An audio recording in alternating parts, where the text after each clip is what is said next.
the entire purpose of affirmative action, set-asides, civil rights laws, laws that limit constitutional rights to freedom of contract, freedom of association, all of that was to make up for the legacy of slavery and Jim Crow.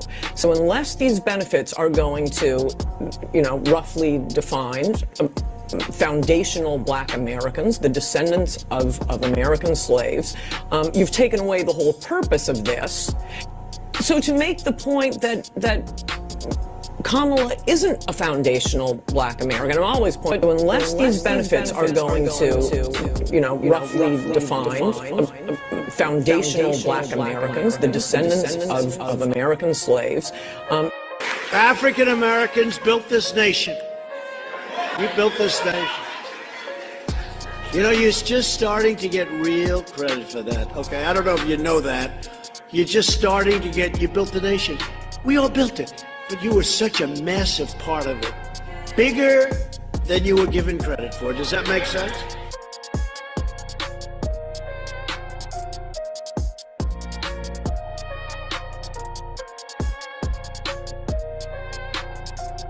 You have said that you resent the idea of being called an African American, that Yes. you are a Black American. Yes. Explain.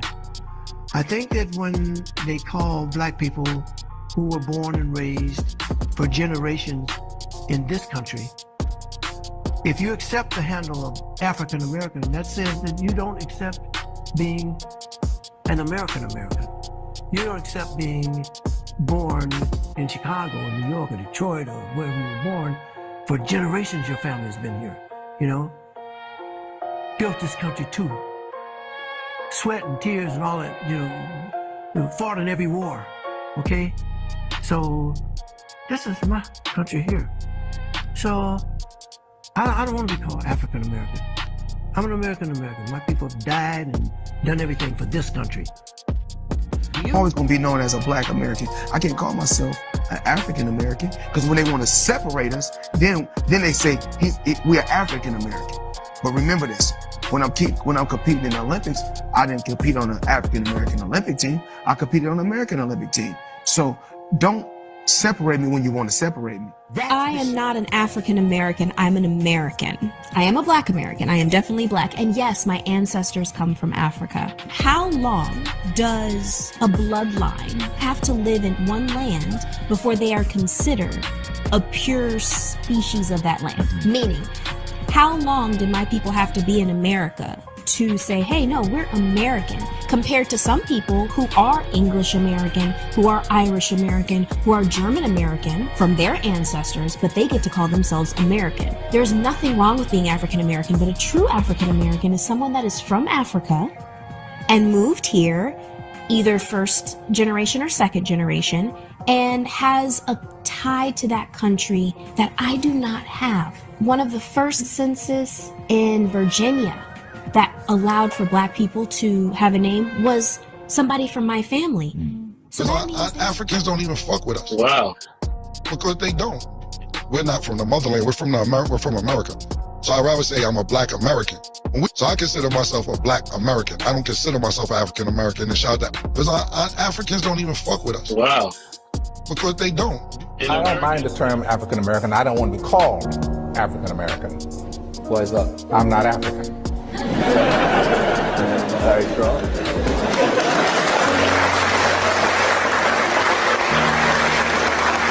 As I was going back to see, he pointed out for me that I could go back when I want to. Go back to where? Huh? Go anywhere. Sir, could you stand up? We can't hear you. Could you stand up over there by the microphone? You mean to Africa? Do you mean to Africa? Do you mean to Africa? We are not Africans no more. You have raped our great-grandmothers and stuff and changed us. Finish. Let me finish. I just want to tell you that. And don't say nothing else to me. Figure out how Afro get in front of my motherfucking race. I ain't never been to Afro-Caribbean. I never been to Africa. Afro or Africa. Never been there. I'm not from Africa. I'm born and raised in Goose, Florida. I was born in Goose, raised in Liberty City, in the Poker Bean Project. I ain't never went to Africa. I ain't thinking about going there. And I heard it's a beautiful place. Yeah. And I know it's the motherland, yes. But not my mother, not her mother, and not her mother's mother. That ain't their land. America, real true land is right here in the U.S. soil. My mama can't tell me not one story about Africa. I don't know nothing about Africa. All I know is all the African people I know and run into, they think they better than us over here.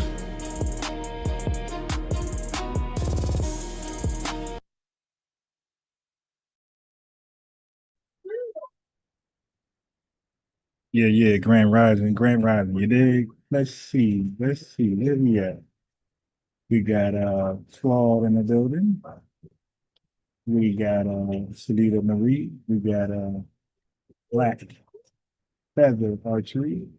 We got Fresh Always Sang by Two, Jesse Paris, aka Shay and Kuma. We caught a fly in the building. You know how we do. Okay. So I'm afraid to play somebody's right here because he got so many views on this. But I'm gonna play a little bit. So I ended up finding who Naima is, and you know, she's I don't know if I know she's Democrat, but I don't know if she's a leftist or liberal. And leftists seem to be like socialist, communist. They hate capitalism. They hate capitalism. I can't even say it. Capitalism, and a Democratic liberal don't mind capitalism. They just think it's a couple of tweaks they got to fix to make it pretty good. Sport lead, please. Bye-bye. Hey, bye-bye. Yeah. Hey, bye-bye. 1 second. 1 second, family. We got Kiel Hall in the building. All right, so let's go. Hold on. Did my screen freeze already? Yes, it did. To remove patriarchy, which is ironically So she cooked Charlie Kirk, and ever since then, these white racists been on her bumper, trying to debate her, trying to cook her. But she's fierce. Again, I don't know her background. I don't know if she's FBA or non or mulatto. I don't know. All I know is she's melanated, and she a Democrat. See, like he's calling her a leftist. I'm not sure if that's what she is. hilarious. But a few things I wanted to get to first is that I went through several hours of my opponent's content, and I've actually not ever seen her make a single argument for anything that she believes. No, I've seen her assert a lot of things, but not an argument for anything she actually believes. So I have some notes here, and I was hoping she could help me clear some of these things up.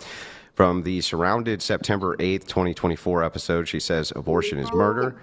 The prompt is abortion is murder and should be illegal.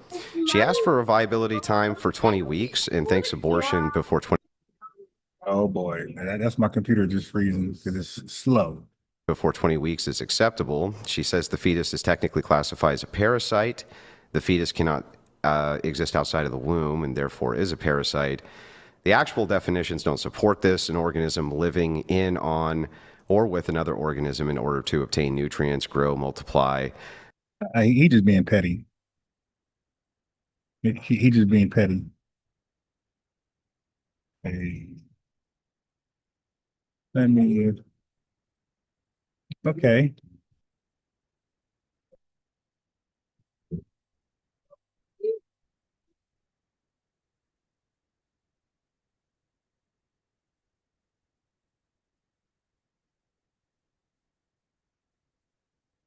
Okay, I got that. I'm trying to get a good topic that they talked about.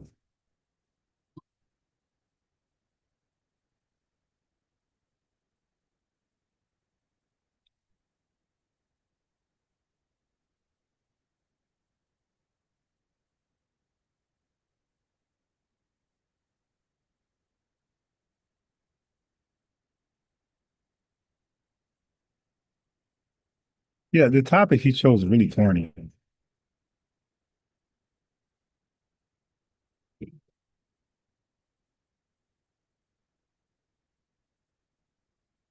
They talk about voting a lot.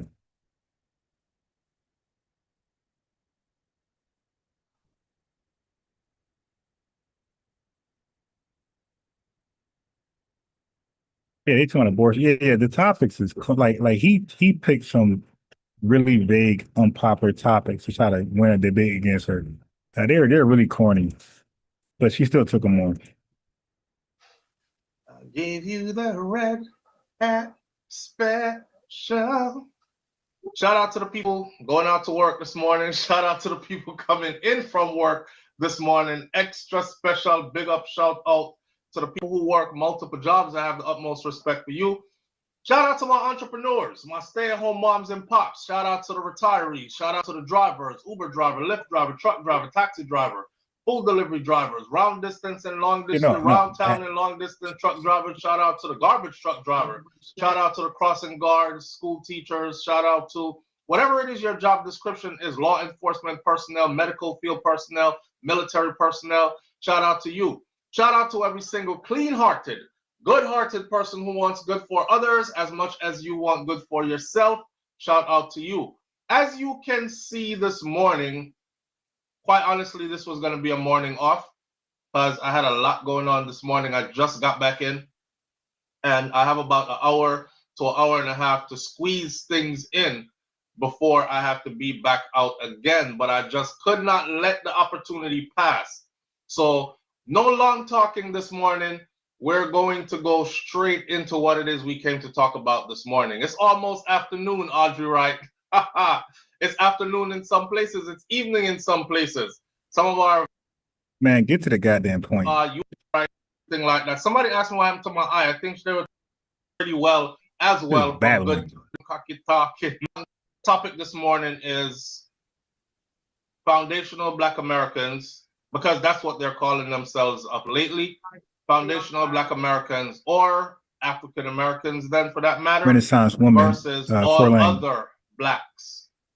Wrath Love, African Americans versus all other blacks. The relationship between African Americans versus all other blacks. We got to talk about this morning. The reason why, what led me here this morning, right? Let me be composed. Yeah, y'all know my phrase. They love to talk about us, but they hate to talk to us. So I'm gonna see where his angle first. I'm not gonna prejudge him. I'm gonna give him a chance. I'm gonna see his angle. If it's pro FBA, then I won't invite him. If it's anti FBA, I'm gonna invite him to the channel. Again, they love to talk about us. They hate to talk to us. In my explanation, because this is not a comfortable topic, but it's one that I feel is very necessary. That shit comfortable as hell to me. Let me me. be composed and let me get to it. Elaine Brown, I appreciate you. The reason why I'm doing this topic this morning is because I'm seeking to understand basically about everything that Donald Trump did in his first executive orders peace to you. of his presidency. Kindred, Jegna, peace. You know, he signed Willie Boney, 100 different executive orders. Right? He just complaining about Trump. Come on, man. That's because you don't want it. You don't want it, so you didn't put effort. You put video clips. Man, get to FBAs, bro. This is specifically for my foundational Black American, where she said, this is for all my foundational Black American. This is for nobody else. This is specifically for my foundational Black American or African American women. We don't see anything that's happening for the next 4 years. Hold on. I got a notification. Let's see if somebody's accepting my invite. Let's see. No. Okay. Nobody accepts the invitation of Unbiased Ron. These titles, they love to talk about us. They hate to directly talk to us. Because we told y'all, we're going to turn our backs and we're not saving anybody. And we're going to let you go through whatever it is you going through because that's what you voted for. Pinky. Well, of all the video clips and pictures and everything I've seen leading up to the election and then the celebratory part after the election, my message to my African American or foundational Black American brothers and sisters is this. Don't be out here throwing rocks and hiding your hands. Do not be out here throwing rocks and hiding your hands. You're taking it there. You were very instrumental in getting to power. Who is in power now? Okay, this is how they talk to us. Like there's an overwhelmingly black vote for Donald Trump. I mean, what are we doing here? Okay. Like, let's just Google. Let's see something real quick.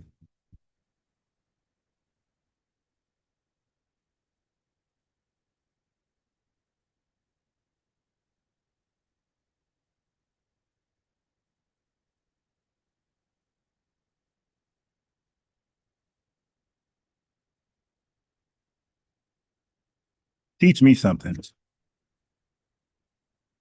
Okay. So if we voted high 80, well, low 83%. So our 83% of our votes went to Kamala Harris. And let's say 20% went to Donald Trump. Why is he talking like the masses of us voted for Donald Trump? Like, see how Tether's frame shit? 20% of us voted for Donald Trump, and he is talking to us as though 80% of us voted for Donald Trump. Hey, yo, based off this percentage right here, we didn't put Trump in office. Based off this right here, like, no. You need a certain amount of votes, and majority of us could not have put him in office. We tried to put Kamala Harris in office, but a Tether said it, so it must be true. So why is he talking to us like we monolithically voted for Trump? We didn't. Like we voted for Kamala. Yes, you did. So that's just a fact. I mean, so why do they talk to us like we now when we go to this right here?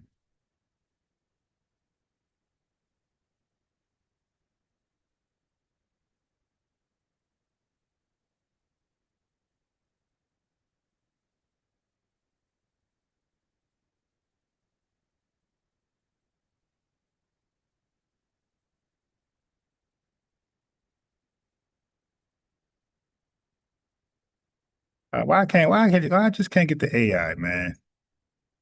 Damn it! Why I just can't get the AI? Why I gotta do all this research? I don't want to do all this research. Okay, so he won 47% of the votes amongst Latino men, and man, why I just can't get the easy way? I don't want to do all that reading.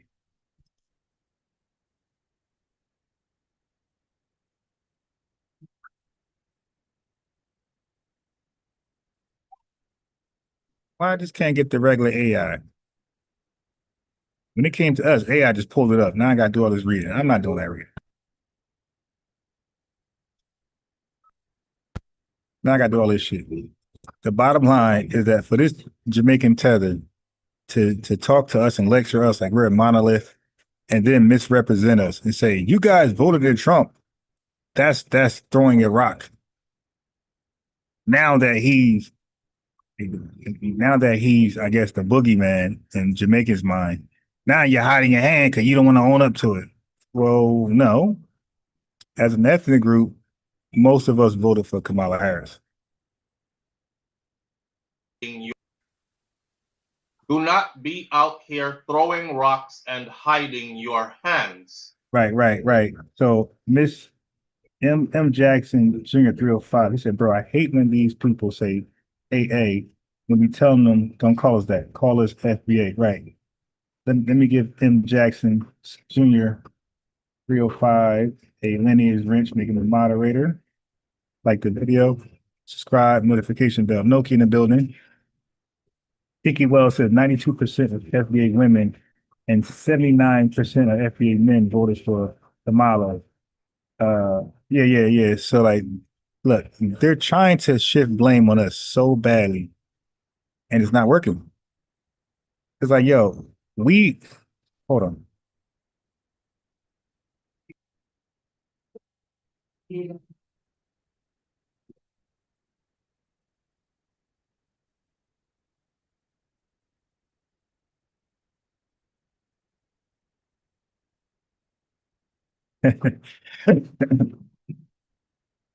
It says exit polls from the 2024 presidential election indicate that black voters overwhelmingly, that means not even close, voted for Kamala Harris. While she received majority support from other non-white groups, black voters showed the strongest backing. You see? So now they don't want to do per capita versus raw numbers. Per capita, we voted the most for Kamala. Per capita, we voted the least for Donald Trump. So that doesn't work, man. This is a tether right here. Matter of fact, now it's time for the invitation.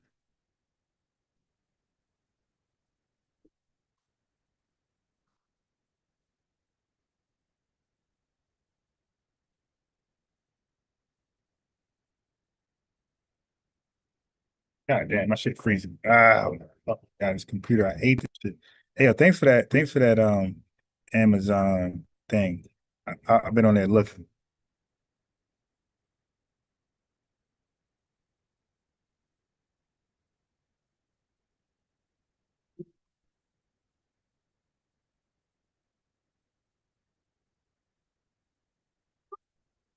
Of course you're gonna say no.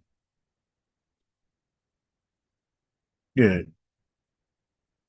You were very instrumental in hiding your. Do not be out here throwing rocks and hiding your. So once I call them on those stats, and y'all should know me. Whoever come here know I'm a stat guy. You dig? So if you want to come up here and challenge me, and I don't go against the stats, so I hold the stats, and if you bring them to me and they favor you, then you got it for that moment. So when I bring the stats to this tether, I know he's going to be mumbling and humbling and cutting off. That's what he's going to do. Nah, but he's going to just make up some shit. Nah, but y'all voted for him. Yeah.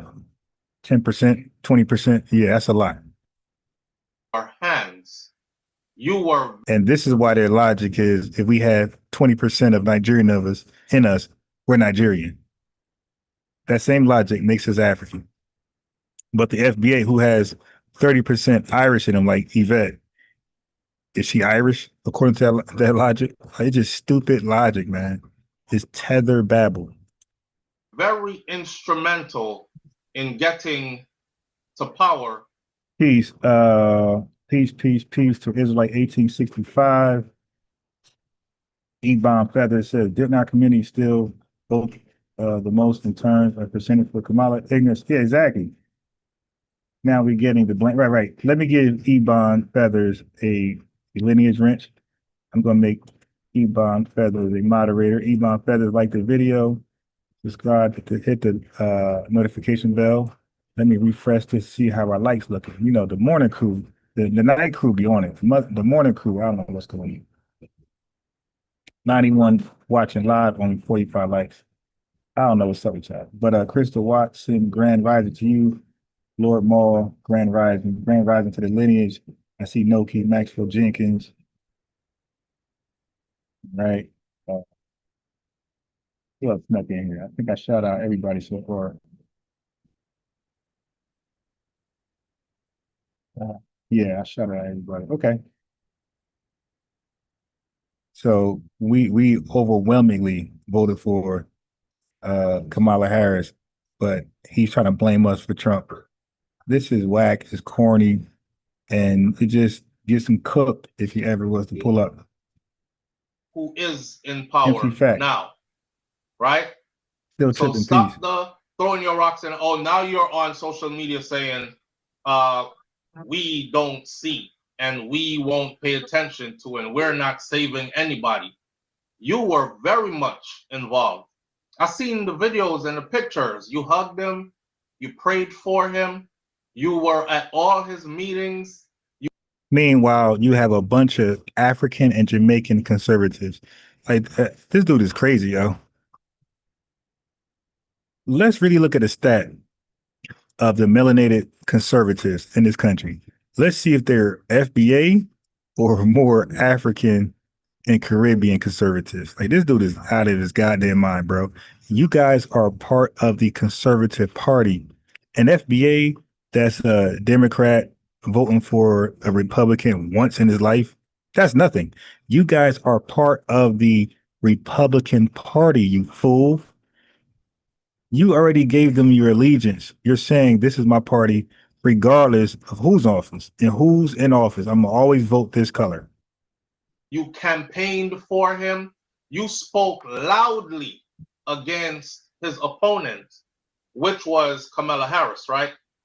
Kamala Harris, somebody who had King Divine in the building.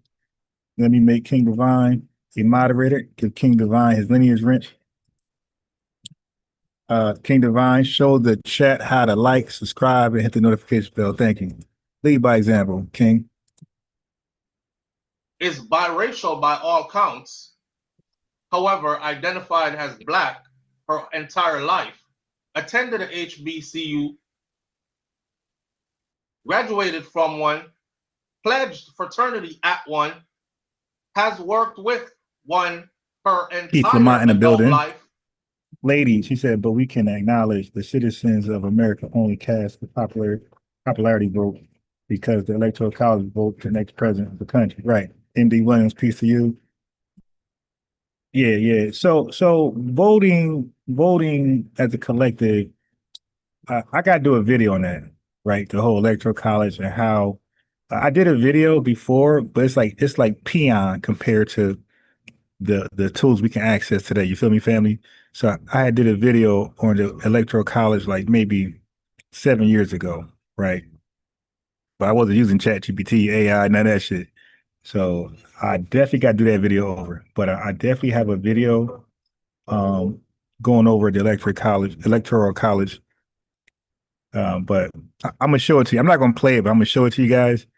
But I do got to make a new one. So thank you, lady. You just reminded me to update that video. And by the way, I even got a book. It's called I got a book that I went to the library and it was there, like free to take. And it was a book on how your vote works. It's a great book. Like, so not only do I have like research on it, I have a physical book that goes over how your vote works. Good book. From teenage years throughout, and you turned and you said publicly, she not even foundational Black American though. Matter of fact, she's not even Black. I'm not voting for her. You fell for the okie doke. No, you're not Black. She is just as Black as you, which is zero. Ain't neither one of you Black. You fell for the okie doke. Now, let's get this very straight. Whoever is in power right now, I respect it. That's what democracy is. You vote. No, that's not how it works. You can be upset at who gets in. See, this tether, hold on. He might got some Trump videos in his, let me see something here. Because he's talking to, you got the American flag here. I'm going to guess that this tether is a conservative.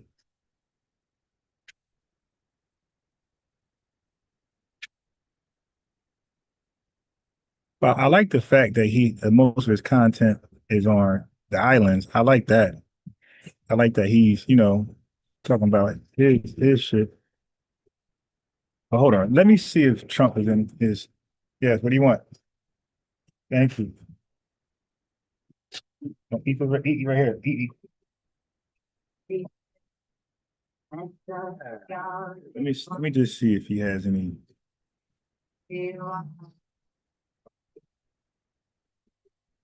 I want to play some of his Trump videos.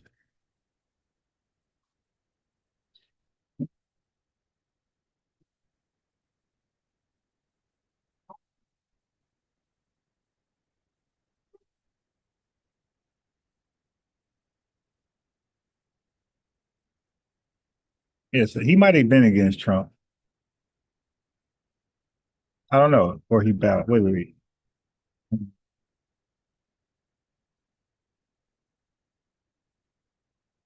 I want to know this before I finish his position on Trump.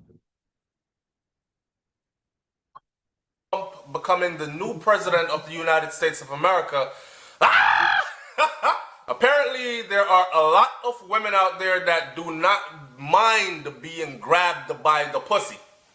Welcome to SoFlo TV again, everybody. Is your host with the most, or what this means for Caribbean people, Caribbean islands, my Antigua, Barbuda, and so I went to sleep last night, woke up this morning, and I hope, I'm saying I hope, because you know my channel is growing fast. I'm getting a little bit of status. Like when I go places, I see people coming up to me and saying, "Yo, SoFlo TV, is that him?" All right, whatever. Let's get back. Get back. Vote. Who you voted for didn't win. It's not the end of the world. You get on board with who won, and you move things forward for the betterment of the country, right? I'm a U.S. Army Infantry combat veteran. I know all about sacrifice. But to see my brothers and sisters, the venom that you have for, and I'm not speaking in general because of course somebody is going to say, you shouldn't be so general because a lot of us really love Jamaicans and Haitians and all the others and we really care. So obviously I'm not speaking about everybody, right? I'm speaking specifically about the group that said stuff like, we are foundational African Americans and she is not one of us. Oh, he mad as hell. If she was one of you, you would have voted for her and she would have been, you would have put all your power and strength. No. Just because you're one of us don't mean we vote for you. I believe Cornel West was running the same time Trump's second term, and we didn't vote for Trump. I mean, we didn't vote for Cornel West. So just because you're one of us doesn't mean you automatically get our vote. That's not how that works, bro. Strength and campaigning into gathering your people and your resources to go behind her so she could be the first woman president of the United States of America. I feel like you are salty to see such prestigious position go to what you call an immigrant, because that was the tone of your speech. You said it many times over, you know? He said you said it like we're a monolith. Okay. All right. Well, you know, okay, since we're doing that, then you're conservative because the African tether, African dream is a conservative. Okay. And he said it, he said some crazy stuff. So I'm gonna put that on you, right? So now I'm gonna put that on Jamaica. So you guys are conservatives because of a lot of island conservatives, right? So all y'all conservatives. So, okay. So here we are today. And my feathers are a little bit ruffled as I wake up and I pulled two stories up this morning as I was sent them. One of the first things Donald Trump has done more recently was, aside from the whole video of stuff I just released this morning, he pardoned 2 police officers who were convicted of killing a black man in Washington. But okay, they were found guilty. They were sentenced to prison. He made sure he pardoned them. Police officers, you can imagine they're non-black. They killed a black man. He pardons them. They're back on the streets. Remember when he promised you, or when he said to you that he wants complete immunity for police officers for anything done in the line of duty? Okay, right. That means they shall not be punished when they gun you down in the line of duty, even if it's wrongfully done. Oops, it was done in the line of duty. Cut him some slack. It's a stressful job. All right, I found it finally. All right. So this is for Lady. So I found my video. So this was it didn't get no love, but it was 5 years ago. Your vote actually counts, but okay. So it's a 7-minute video. So I was breaking down how your vote counts, but it doesn't. I know. I think the video was your vote counts, but not the way you think. Something like that. So your vote counts, but it's not the way the average American think it counts. But this is my videos, my channel, FBA Defensive Unit, 5 years ago. You know, so family, I'm not new to this case.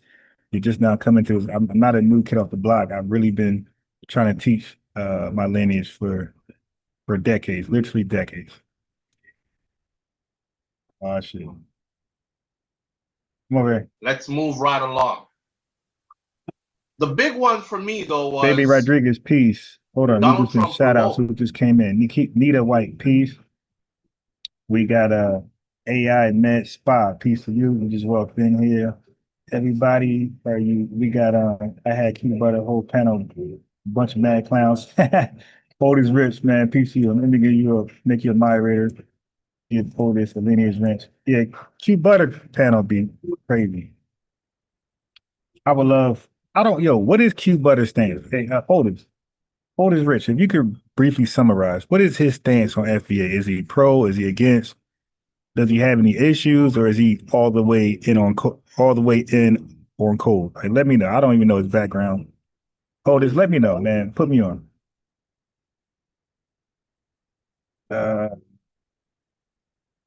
Okay. So let's finish. The 1965 Civil Rights Executive Order that prohibits discrimination based on race, color, religion, sex, or your national origin. And this is supposed to be in the workplace. The EOE. Family, the likes are still like crazy disrespectful. We're like damn near 100 folks in here, and we got half of the listening audience, the supporters, the lineage, liking the video, right? Okay. Listen, the likes is like a further projection of our future. If we can't simply like a video on code, like just imagine getting on code, really getting on code, like physically. Like this is a projection of our future. So let's make it look good. Let's make it look promising. The Equal Opportunity Employment Act. It's gone. It is revoked. It's been on the books since 1965. And a brother said this morning, oh, well, presidents do that all the time. They do Okay, this. so now a tether is going to tell us about our politics. Very, very disrespectful. Hold on. Let me plug up my charger, because last time I didn't plug it up, it ended my live like it should. Yeah, but this is the issue we have with people who are melanated. This is the issue we have with people who are melanated, but they're not foundational. When they speak on politics and try to educate us, especially politics concerning the civil rights movement, it's like, really? Like, so you're going to educate? Okay. We got Daryl Williams in the building. We got M. Jackson. I already shouted you out, brother. Junior 305. We got Maurice Howard Jr. who just stepped in. We got World Views. Peace. Yeah, but this is disrespectful. So he's going to educate us on the civil rights bill when my mom lived it. My mom lived it. You did. Like she lived in Jim Crow. She experienced it, and then she experienced integration. Like she's still living. So she's even now experiencing 2025. But a tether is going to tell us about the Civil Rights Act when our parents lived it. Some people in the chat lived it. This dude his cowardly father came over here in the 90s. They made sure it was not going to be repealed. Let's wait. It might be repealed. You know, those white racists are crazy. Wait. The next president might repeal it. Wait, don't go yet. 1990s. Okay, go. It's cool. Like, come on, bro. Are you serious? This kind of stuff all the time. No other president ever did that ever since it was instated. So there's a climate. Picky White said this tether talking like he's American, right? Like foundational, like white or black. Like, dude, stop, bro. You're not educating nobody, man. That's building here that I want you to pay attention to in the midst of this conversation, right? Police officers who are found guilty for killing black men are being pardoned by your same president, who has now revoked the 1965 Civil Rights EOE Act, or the Employment Equal Opportunity Employment Act. The Equal Opportunity Employment Act one, it rubs me the wrong way because I looked at it as a way to level the playing field. I looked at it as a way. Wait, level the playing field for whom?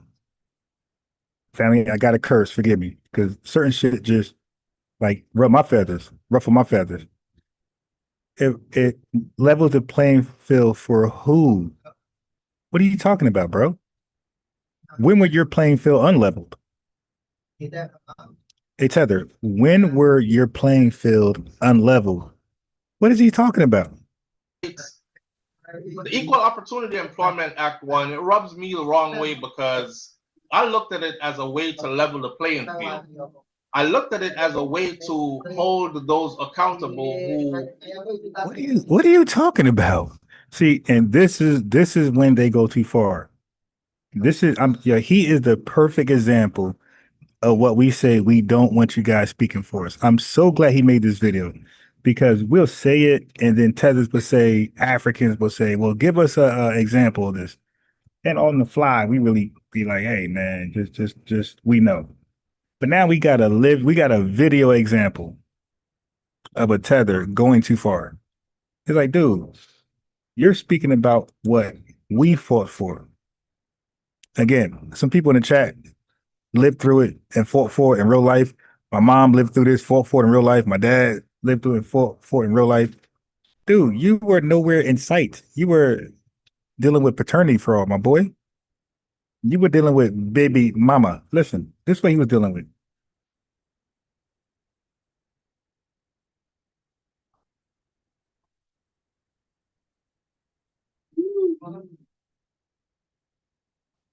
Okay, the term baby mama originated from Jamaican Creole, where it described the mother of an illegitimate child in the context of a father who did not have marital ties with the child's mother. Its usage reflects the socio-historical context of the Atlantic slave trade and colonial legacies, which fostered anti-Black racism and sexism. The structure of the term with two nouns back to back also likely stems from older forms of English that eliminated possessive markers, a phenomenon observed in various languages. But focus on this. The term baby mama originated in Jamaican Creole. They brought that shit over here. Now, you guys didn't know that, did you? You thought we created that term. They say baby mada. Baby. Thank you. So this is how they would pronounce it.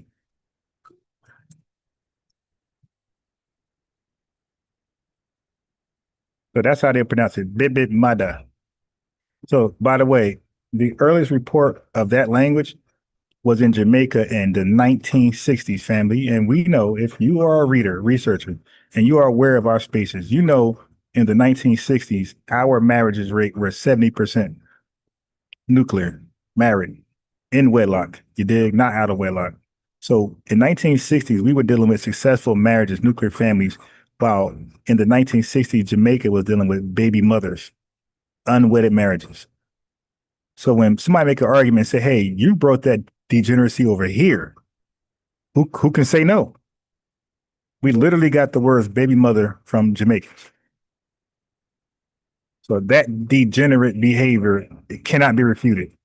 That was influenced by Jamaicans. Would hire. So anyway, so I was saying, so what do you know about the Civil Rights Act when we had dignity, morality, all those good words, all those good adjectives, you feel me? And you guys were degenerate, bigot fathers, you feel me? So how you dare speak on a situation where we were upstanding citizens, reflecting Black excellence before the world, Black tolerance, nonviolence, all that stuff, man. And you over here sleeping with everybody in the neighborhood, not taking care of no kids. But you want to speak on, that's what you were doing in the 1960s. We were fighting for civil liberties and voting rights. We're trying to end racial discrimination. We're trying to end racial segregation or legal segregation. You guys out there not claiming your babies, but you want to try to rewind the clock and speak on the civil rights movement. That is super disrespectful. Super disrespectful. All right. Based on skin color, based on I'm picking him over you because I'm white and he's white and you're black, so I'm not hiring you, right? That was your way in. Why did you vote against yourselves? That was literally your way in. And I don't know any black man or woman that has ever been hired because they are black. Every black person I know that has been hired, Hold on. they have It froze. It froze. It froze. It froze. My computer froze. My fault. Hold on. My computer froze.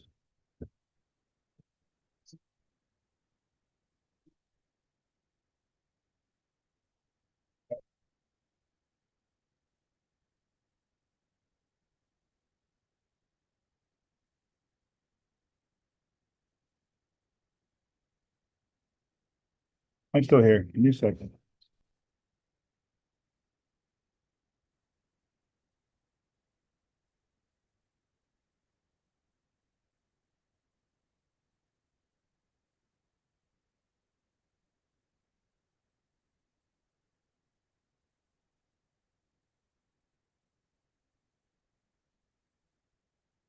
in order to qualify.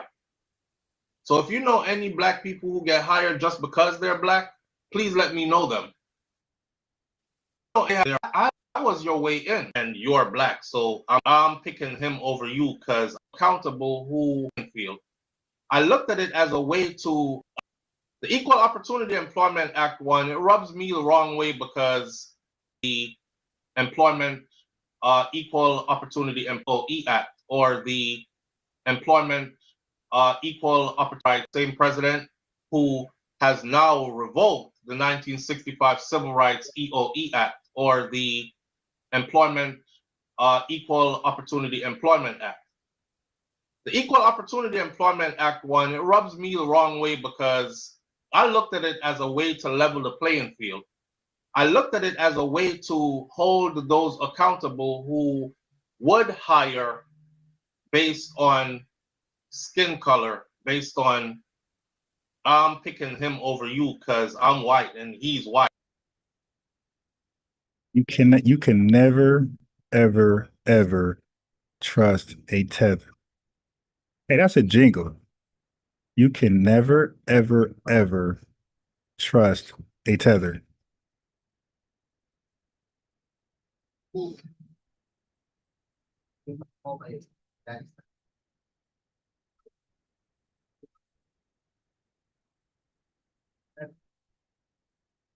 You never, ever, ever trust a tether.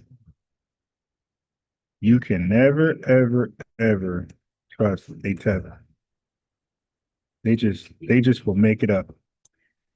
White and you're black, so I'm not hiring you, right? That was your way in. Why did you vote against yourselves? That was literally your way in. And I don't know any black man or woman that has ever been hired because they are black. Every black person I know that has been hired, they have had to overqualify. Said put that on a t-shirt. That jingle, man, you could never, ever, ever trust a tether. Yeah. Maybe we gotta do a t-shirt. Hey, peace to Paul Ridge. We got Shabazz, American Freeman in the building.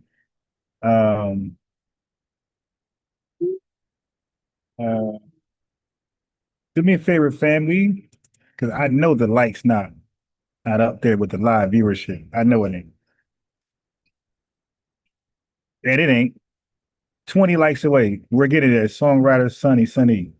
So he just lied about Donald Trump revoking the 1964 Voting Act. So look, everybody wants to scare us to be their spokesman.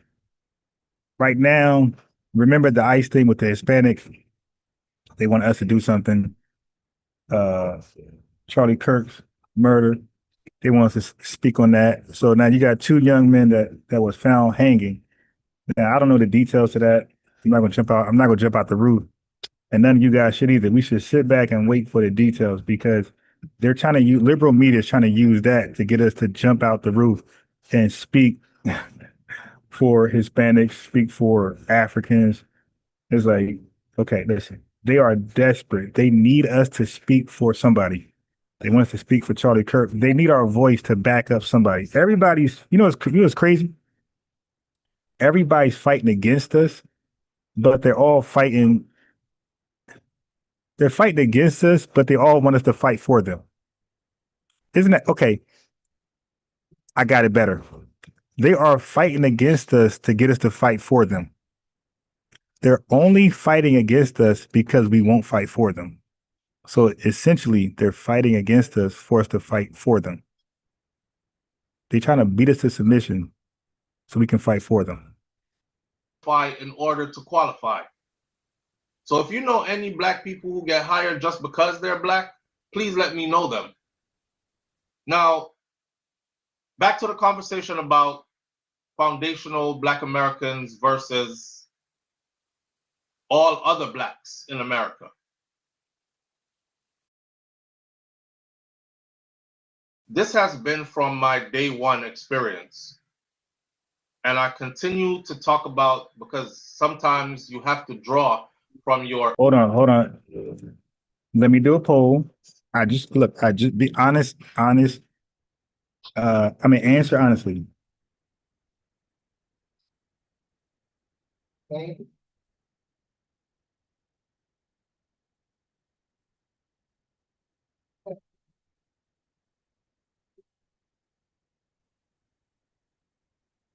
Okay. Ray, peace. Damn. All right. All right, family. I just made a poll. Answer honestly, right? Don't try to flatter me. Just answer. I want to know if what I bring to the table is valuable, is novel, innovative, creative, or if I'm just repeating things that was already said. So I have a poll. Did you know that Baby Mother originated in Jamaica before you came to my channel? That's all. If you already knew that before you came into any of my content, Unbiased Ron, FBA Defensive Unit, or even FBA Defensive Updates and News and Updates, before you knew who I was, did you know that Baby Mother originated in Jamaica? That's all. Experience. Remember, I am an immigrant. And no matter how long I live in the United States of America, no matter how much naturalized I am, no matter how much assimilation takes place in my life, no matter how many children I have that are born and raised here, I will always be an immigrant because I came here after being born in another country and then migrated here. With that said, the experience and the memories of a rough time for all those years of elementary, junior high, high school, because I was not an African American. I was a black person from somewhere else.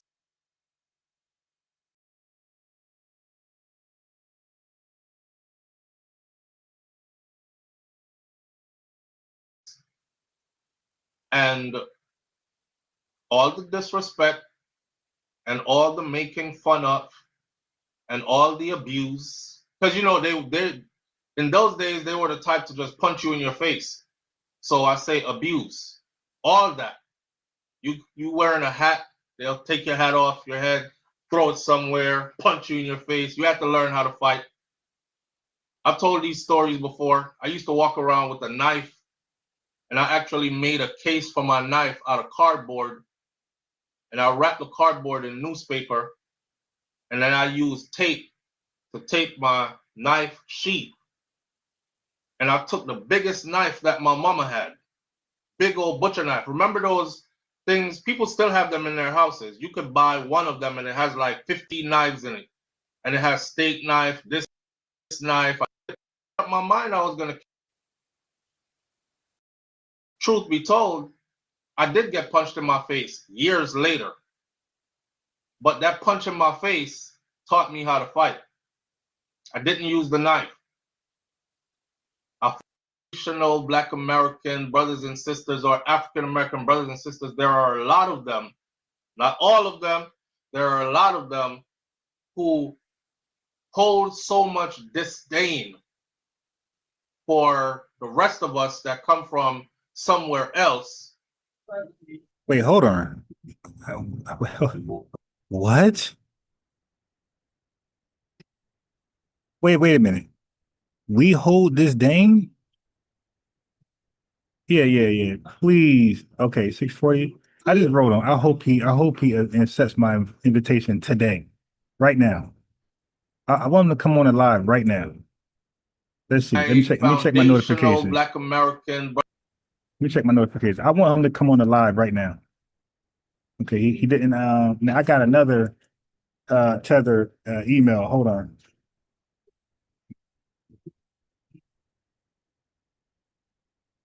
Hold on. Let me see. Let me see if this tether responded. He claimed that he wanted to come on. Okay, so he said after 2 p.m. today, he's going to come on. All right, so I got somebody.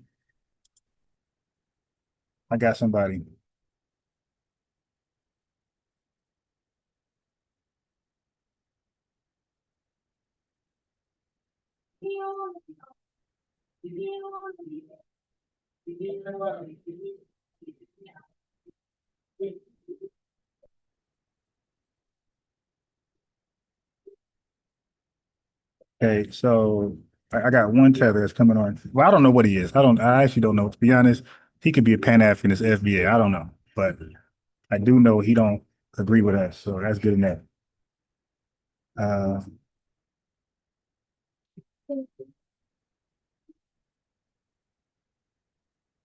Brothers and sisters, or African American brothers and sisters, there are a lot of them, not all of them, there are a lot of them who hold so much disdain for the rest of us that come from somewhere else. That's crazy. That's crazy. All right. Okay, so hold on. That's crazy. I would bring the iPad for my son cartoon with no charge. I knew it. I knew better. I knew to.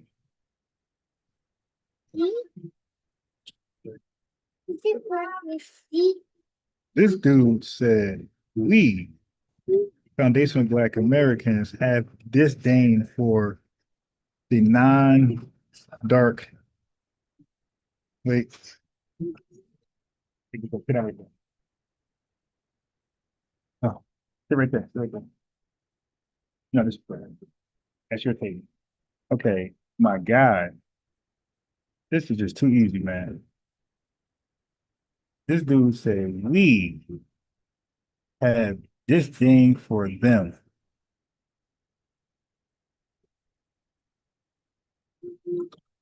Oh, God. I don't even know where to start at. Okay.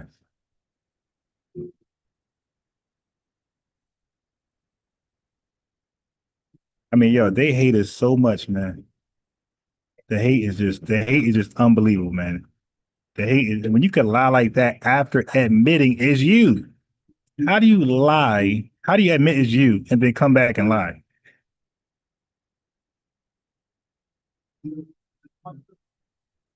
Hold on.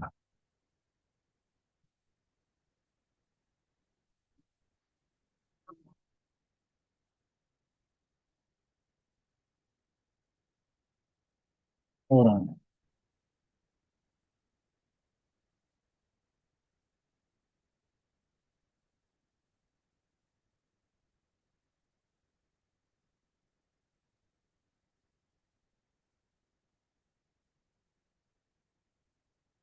All right. This is wild.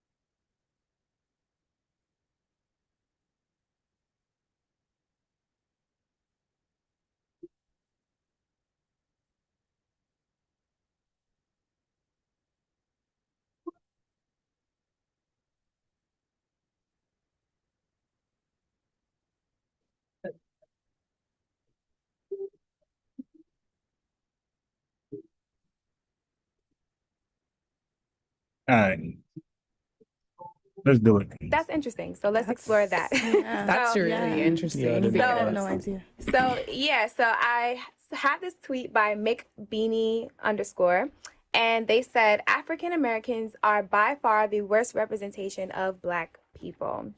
They are obnoxious, self-righteous assholes that make people's lives a living hell anywhere they go. And then she got like 390 likes. Is she also Black? No, I don't know what she was. But Okay. This is what she said. Yeah. Wow. Mhm. That's really a lot of hate, I feel like. I don't even really feel that way. I feel like that's a little harsh. But I do, like, coming from, my mom would say, because I'm obviously, like, American, right? And I'm born and raised, like, in New York. So I have a lot of, like, culture, you feel me, from America. But, like, my mom would agree with that comment. She would agree with that post. She would say, like, you know, lazy, like loud, rude, all the negative connotations like you can think about when it comes to like like born and raised like African Americans. That's what my mom was gonna call them, right? Okay, disdain. So she just made a disgusting comment about FBAs. We're the worst representation of Blackness. And this young feather right here, this Jamaicanist woman said, "Oh, that's a lot of hate." She said, "That's a lot of hate." And then she associated that hate with her mom. She said, "My mom will agree." Her mom, you know this young tether right here used to be a little girl before, right? You know, she went to elementary school with us. Her mom had that hate, her words. Her mom reflected that hate in her household as she raised this young tether. Okay? Her mom displayed that same hate in the household that she raised this young tether. I mean, you can't make this up. It's like, wait a minute. When did our mothers have the other tether guy? When did our mothers have disdain or fathers have disdain for anybody, period? Even like white people, our moms wasn't really like into the whole the white man's the devil rhetoric.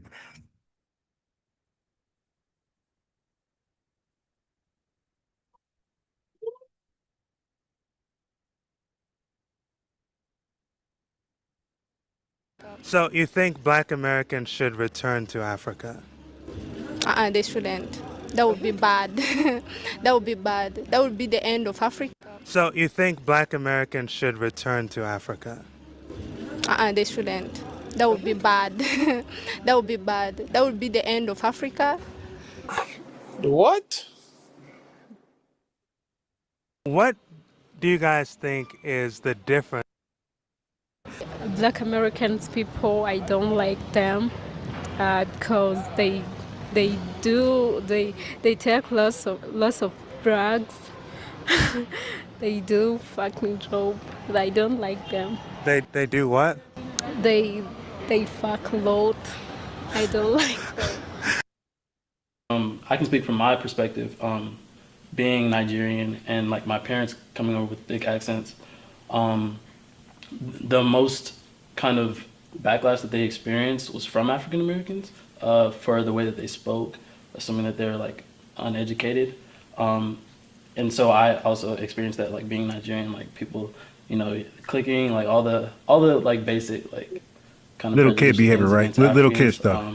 But I also will say that like my parents definitely came over here with stereotypes about African Americans. My parents came over here with disdain against foundational Black Americans. His parents. He's comparing his parents to a kid clicking. Now watch this. Why is the kid clicking? Why is the kid clicking at Nigerians? Maybe because you came with this. Disdain. Maybe because you came with that already. You just said your mom arrived here with this. Disdain. Before you. Oh shit, I didn't do that. So he out of his own mouth, his mom arrived with this. Disdain. Before he was even enrolled in school to be called an African booty scratcher, or before somebody can click at him.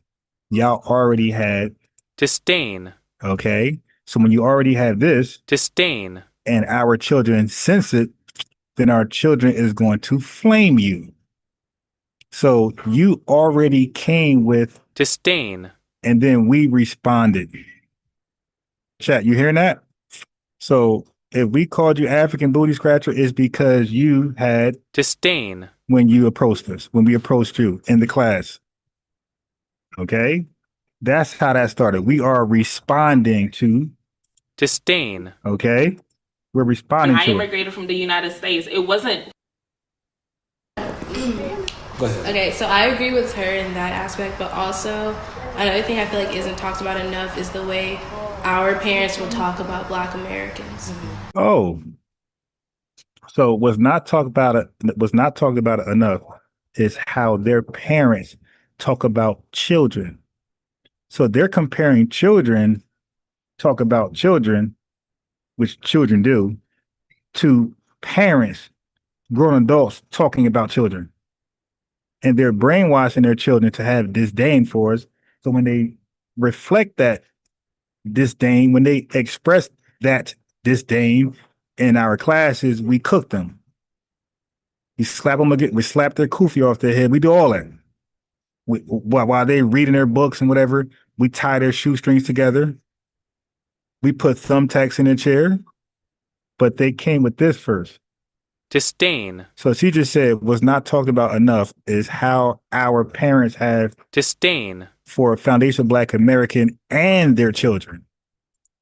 Isn't talked about enough. Okay, so I agree with her in that aspect, but also another thing I feel like isn't talked about enough is the way our parents will talk about Black disdain. Americans. Because if we're being honest with ourselves, our parents are not respectful. They will say things to try to instill within us to divide away from them. Disdain. But so their parents were, so in other words, their parents would brainwash them to divide, to be divisive, to delineate, to not be around us. That is called disdain. Okay, the feeling that someone or something is unworthy of one's consideration or respect, contempt. So they're admitting they already came to the country with that before they even interacted with us. Before they were called a booty scratcher, they already had disdain. Okay, so now let's go here.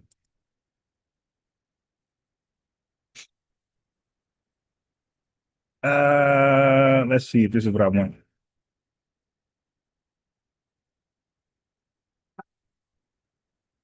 Let's see if this is what I want. And I'm gonna go back to old boy. But I want to finish cooking that lie that it started with us. Like even I'll even be real. Like sometimes, like my parents, they'll like tell me like certain things, like oh, like African Americans, like they'll be like like a lot of them behave this type of way, like like the ghetto. You know what I mean? Like So now this is a tether talking about his parents trained him. So now, are you serious? So he is admitting that as a kid, his parents. So he's corroborating what the others said. Their parents teach them horrible fake news about us to scare them away from aligning themselves up with us. Remember, oh, we just trying to be one. We just trying to be one. You guys are dividing us. We will be together. But your mom had a divisive hatred. even I'll even be real. Like sometimes, like my parents, they'll like tell me like certain things, like oh, like African Americans, like they'll be like like a lot of them behave this type of way, like like the ghetto. You know what I mean? Like they'll say that type of stuff, and like honestly, I always viewed myself in the middle. And like when it comes to like my parents specifically, like like I like recently, like as time. So they all tell you it's their parents. What FBA ever told you our parents brainwashed us to stay away from the diaspora or the continent Africa? You know what I'm saying? I don't believe that'll be enough per se. Not for them. Like it's over. They think how they think, and that's it. Okay, they're talking about their parents. It's over for them. There's no reaching out to them. There's no build. There's no bridge to build. You dig? The gap is the gap. Our parents feel a certain way about FBAs, and they'll never change their mind. That's the context. My dad, he's never gonna change. Cause My dad is never going to change the way he feel about FBAs. And that's it. Like my dad, he's never gonna change. Cause like, he's not clueless. Like when he was in Africa, like they did the whole independence thing and fighting for their independence. Like So her dad's not clueless. He knows about FBAs and how they were treated over here. So he knows white supremacy attacked them, sabotaged FBAs, undermined it, burnt down their cities and eminent domain, took their property, ran highways, urban development through their. You dig? My dad knows about all that. But look, white people have had their foot on black people's necks for the longest, and he was a victim of that. And like your dad had took my dad to that museum in Montgomery, the Black History one. You see that? So her dad hated us so much. They took him to a foundational Black American library, I think in Alabama somewhere, kind of like what the Jews did with Nick Cannon, to show him like, yo, these people are not as bad as you think, man. Like, relax. Why you hate them so much? Look at the result. Yeah. He came back and he was like, my heart's so heavy. These white people put these black people through so much. Like, y'all, he was so sad. He was like, if you would see what these people did to these other people. And he's not clueless, he knows. Right. But I feel like it's lack of going past the surface. Because is lack of going past the surface. The surface is what he initially believed about us. So he's seen what white folks did to us. He's seen our accomplishments, achievements. But like she said, but he couldn't shake off his first perception, which is the surface. The surface of African American culture is what they show us. It's the vibe. You know what I'm saying? You see? So the surface is just the surface. The surface is what he already believed. So he's not willing to drop that. He got updated, but he don't want to update it. He don't want the update. Okay, the new model, the new operating system. He don't want that. He want the old model. He want Windows 95. Because the surface of African American culture is. That's another reason why I don't like when first generation Africans try to, push away other black people, because here in America, Wait. Why would they be pushing us away? She said, I don't like when first gen, second gen Africans push away foundational Black Americans. Why are you guys pushing us away? Is it because you have disdain for us? Hold on. Back off of that. That's another reason why I don't like when first generation Africans try to, push away other black people, because here in America, you in the same boat. You're in the same boat. You may have a village and all, but the outside world treats you exactly the same. Like, exactly the same. They're not seeing you like, oh, you're African, let me coddle you. No. You're black. You talk that way. You definitely look that way. That's another reason why I don't like when. Yeah, but you're not black. You're just a good cosplayer. Okay. Well, not even that good. People don't like us and they're Africans. What's their combat to that? I actually had a coworker that asked me that recently. Actually, was like, okay, so that's something different. All right, let me see. Yeah, but that's overkill. But I think I got one more. Right, like when I was younger, I would be like, they just so mean. Like, I can't have. Okay. This is her. She said, when I was younger, I thought my parents were so mean when they say stay away from foundational Black Americans. I thought my parents were mean when they said that, but turned out they were right. Listen to her. Like when I was younger, I would be like, they just so mean. Like, I can't have my American friends over. But it's not really being mean. It's just, I guess, protection. So her parents wasn't really being mean by saying she cannot have her foundational Black American friends. They were just protecting her from the foundational Black American kids. Don't that sound crazy, yo? They're protecting them from us. And they want to talk about disdain? Protection of the unknown. So protection, of the unknown. Like, they just be so clueless. Oh my god, I just be wanting, bro, just take a chance. Like, that's how they were raised. Damn, you heard that? Take a chance with these FBA niggas. Family, they're not with mom and daddy. They're not as bad as you think. Just take a chance. Like they about to buy a kitten or a puppy. It's like protection, of the unknown. Like, they just be so protection of the unknown. So protection of the unknown, family. We are the unknown to each others. And she like, mommy, daddy, just take a chance. Just let me bring an FBA, nigga over here. Okay. So come over here. Of the unknown. Like, they just be so clueless. Oh my god, I just be wanting, bro, just take a chance. Like, that's how they were raised. Like, I think what we have to remember too is, like, our parents were not born in this country. Right. Like, they came to this country blindly. Like, immigrants. So they're making excuses for this shitty behavior, this hatred.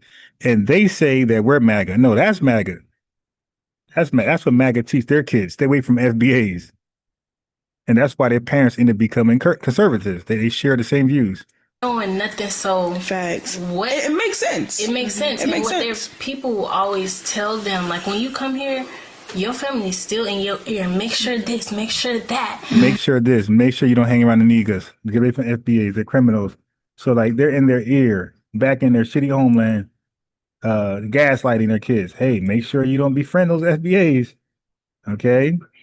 So, I hope that was overkill. It should have been. Okay, so let's get back to this fool. Who holds so much disdain for the rest of us, Black American brothers and sisters, or African American brothers and sisters. There are a lot of them, not all of them. There are a lot of them who hold so much disdain for the rest of us that come from somewhere else, that for one, they don't see us as a part of the family, and for two, when it comes to politics and policies, they will always vote against us, not knowing that they're actually voting against themselves. They literally voted against themselves. If you check the statistics of this election, Donald Trump had more African American votes he had more African American votes in this election than any other president that has ever ran for president in the United States of America. Go look it up. I mean, when they said that they were not voting for Kamala Harris and she's not black and they don't like her, who's this Indian girl? Oh, now she pretending to be black. She ain't never did nothing for black people. Well, she isn't black, for one, and you can't do anything for a race, so she could never do anything for black people as a race, but she could have did something for the lineage. But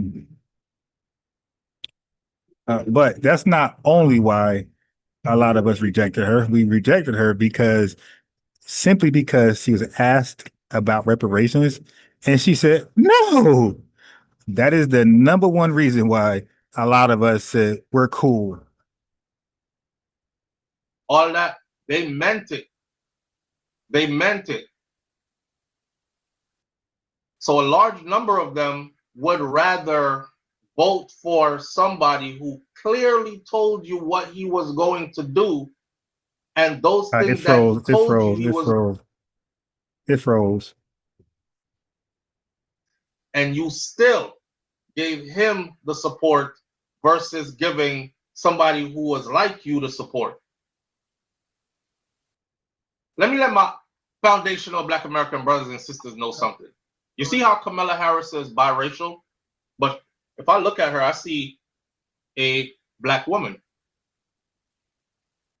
It's the same way when I look at a lot of you. Brother, well, not brother, other. You don't get to determine who's black and who's not. We do. Okay, that's our word that you adopted. Jamaica was not calling each other black until we call each other black as an ethnonym. Stop it. You call yourself Jamaicans, okay? So you call yourself Jamaican the same way we call ourselves black. All right. So no, you don't set the guideline who is black or not. We do. And you cannot be black. You cannot be black if your lineage doesn't tie back to slavery in America. If that's not the case, you're not black. Black is like a nickname to you or something else. It's cool, something cool to say, but you're not that. Like, okay, for us, it's not a nickname. It's not a placement holder. It's not a alternative. It is us. We don't have nothing else but black. You have Jamaican, Nigerian, Haitian, all type of bullshit out there, but we only have black. You mixed up too. You came through slavery. You came Okay, but he says something that I had to go Google because I just couldn't believe this shit. Check this out. through biracial, found like you to support who were not. So a large number of them, in the United States of America. Go look it up. I did look it up because I couldn't believe that shit. This election than any other president against themselves. They will always vote against us, not knowing that they're actually voting against themselves. They literally voted against themselves. If you check the statistics of this election, Donald Trump had more African American votes he had more African American votes in this election than any other president that has ever ran for president in the United States of America. Go look it up. We did. So this tether is just a flat out liar. When he said that, I'm like, hold up. Ain't no way in hell he got more votes than Lyndon Baines Johnson. He's about to pass the Civil Rights Act. And then I said, what about JFK? Like, I think we liked him a lot. So Donald Trump has not received more black votes than Lyndon Baines Johnson or JFK. In fact, Trump's share of the black vote is significantly lower than that received by Democratic president candidates in the post-civil rights era. Like, this dude just running his goddamn mouth. Okay.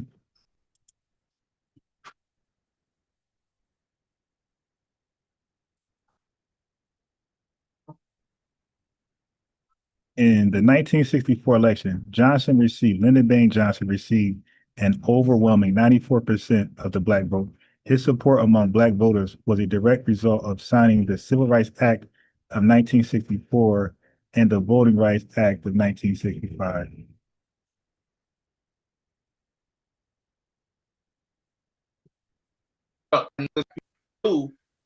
And those things that he told you he was going to do were not in your best interest, and you still gave him the support versus giving somebody who was like you the support.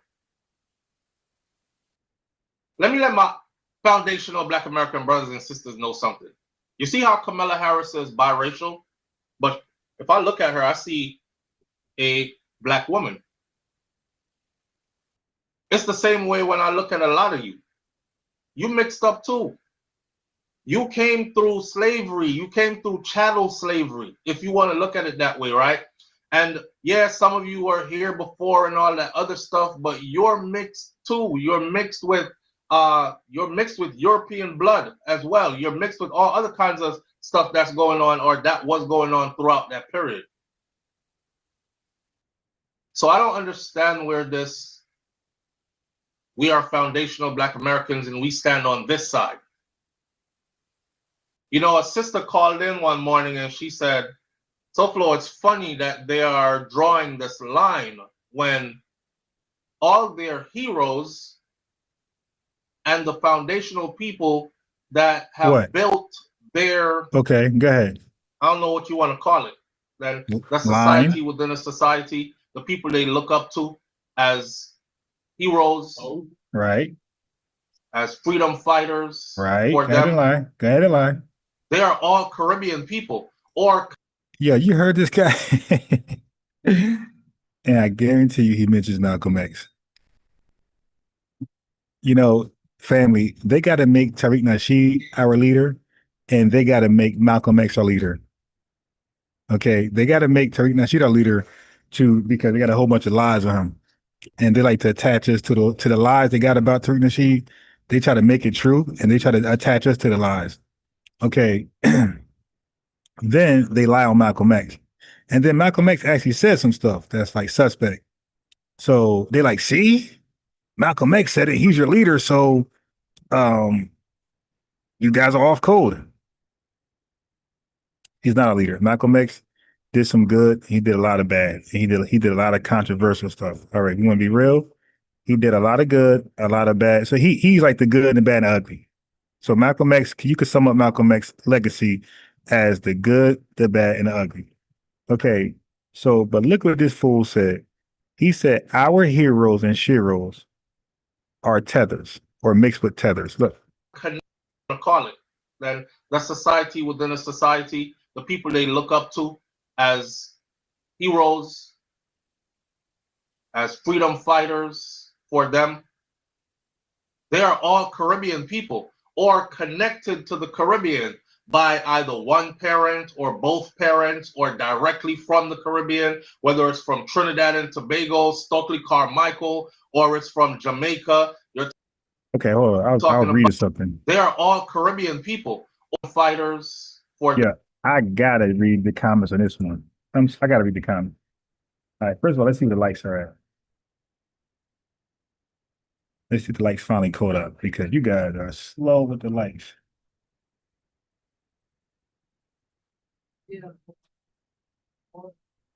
Okay, so I'm gonna end the poll, right? So the poll, 7 Up, peace, man. T1 Production, peace. So the poll, 81% have not known that baby mother originated in Jamaica before myself. Thank you. I appreciate that. I can add some education. I appreciate that I'm different because people, tethers like to say, all you guys do is repeat Tariq Nasheed. Like, nah, I don't know where you got that from. That's another tether lie. A lot of us got our own style. But this guy, Miss Harris, is Jamaican, Irish, Hindu, man. Daryl Williams said he's naming people that learn from our people. This is a true dummy. Hey, that's a great way to put it, Daryl. These folks joined our march late. Everybody he just named, including Malcolm X, joined our march late. When Malcolm X joined the civil rights movement, he joined very late, and he was at the back of the bus. That's a fact. Malcolm X was not significant at all when it came to the civil rights movement and what got accomplished. He arrived late, and he was at the back of the bus. Stokely Carmichael joined our stuff already popping. Okay, matter of fact.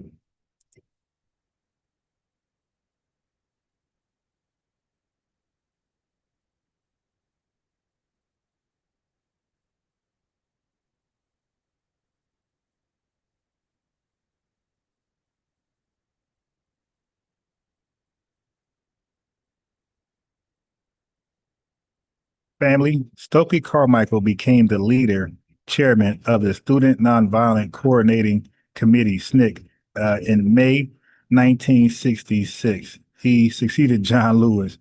Okay, these guys are anchoring in our shit, man. 66, damn, that Civil Rights Act was signed in 64. All right, so I want to see when he joined. So that's family. That's called late. But let's say when he joined.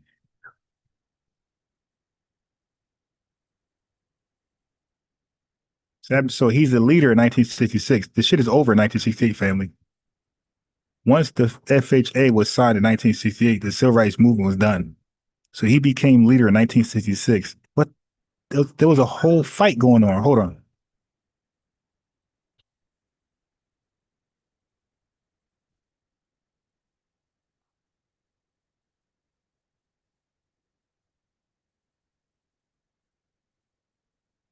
Okay, so Stokely Carmichael became involved with the civil rights movement in the early 1960s. So that's good. So but that's still late.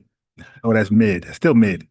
Beginning with his college years at Howard University in 1960, where he joined the Student Nonviolent Coordinating Committee. So he joined the family. He was joining something already involved in the civil rights movement. By the way, the civil rights movement started in like the 1950s. Okay, 1950s when it started.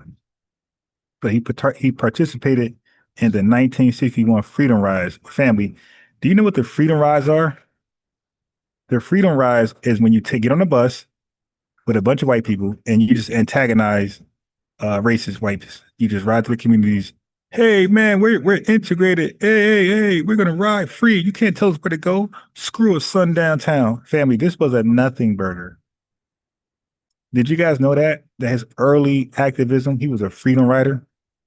Look, and I'm gonna click it. I'm gonna click it to you could see what a freedom ride is. The Freedom Rides were a nonviolent protest campaign in 1961 where black and white activists rode interstate buses into the segregated southern United States to challenge the non-enforcement of a Supreme Court ruling against segregation in interstate travel. Family, that's what he was doing in the early 1960s. He was getting on a goddamn bus with a bunch of white people, hippies and liberals, and starting shit with racist white people riding through the neighborhoods like, look, we're together. Ha, you can't stop this.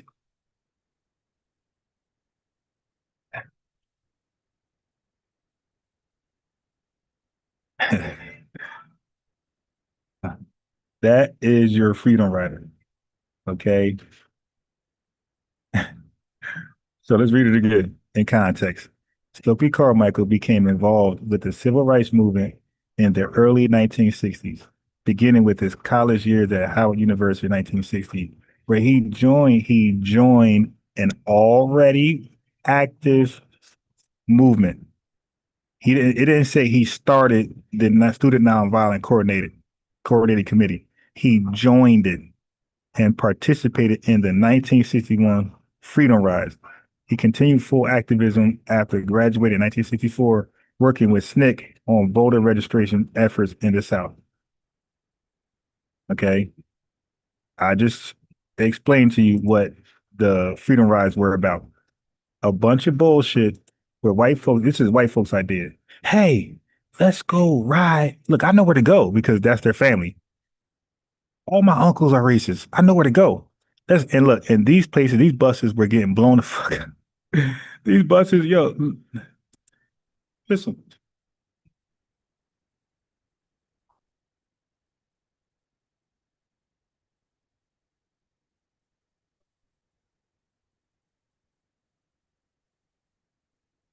Family, I already know this stuff. Yes, a Freedom Rider bus was firebombed by a violent mob in Anniston, Alabama on May 14, 1961. The attack was part of a broader pattern of violent resistance, which included beatings of riders in Birmingham and Montgomery, and resulted in injuries that prevented some original participants from continuing the rise. They just got their ass kicked. Hopped on a bus, talking shit in these white racist neighborhoods, and they will blow these shits up. They would throw rocks at them. They would hurt these folks. Yeah. And again, I already noticed, I already researched for Freedom Riders. I already knew that Stokely Carmichael was part of this right here. But I gave him a break. I'm like, all right, well, I appreciate his efforts, out there riding with us, right? He was look, he was a freedom rider, so he was literally a rider. You know, he'd be saying, "Hey, man, certain non-FBAs they riders." Well, Stokely Carmichael was literally a rider, literally. All right. Okay, so let's get back to this guy. Oh boy, Dr. John Henry Clark is in the building. What's good with you, Dr. John Henry Clark? What's good with you, man? We got Bacon Boy 3, we got the Ancestors, we got Tyrone Brewer, Stokely Carmichael, uh, I guess that's it. What is your name? You could just fucking be a chameleon. He says Stokely Carmichael was a ride. Right. He was a new booty. Right. We don't have riders anymore coming out with the Caribbean. Yeah. Well, we got some. They're just not as loud as Stokely Carmichael, and we need them to be. So that's a good concern that you're raising. We need them to be as loud as so. So listen, I'm not saying I don't appreciate the Stokely Carmichaels of the time, the Shirley Chisholm. I actually appreciate them. You dig? They get their flowers because they were riders and they were riding. Well, he was literally a rider, and they were like riding loud. You dig? But what we're not going to do is put them on a level of A. Philip Randolph and Dr. King and those boys. We're not going to do that. Okay, they hopped on, they helped out, and they did their part. You feel me? They were not undermining the movement, as far as I know. But we're not going to cap and say some shit like this. That have built their, I don't know what you want to call it, then the society within a society, the people they look up Paul to Ridge as heroes, as freedom fighters for them. They are all Caribbean people or connected to the Caribbean by either one parent or both parents or directly from the Caribbean, whether it's from Trinidad and Tobago, Stokely Carmichael, or it's from Jamaica. You're talking about Marcus Mosiah Garvey, or not Garvey. Hey, I hope this guy. Wait, let me refresh this. I hope he accepts my challenge. Oh my God! You know you can't say Garvey around me. For them, they are all Caribbean people or connected to the Caribbean. Hold on, this one right here. I hope this is him. Ah, my God.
All right, so maybe I get somewhere with that comment.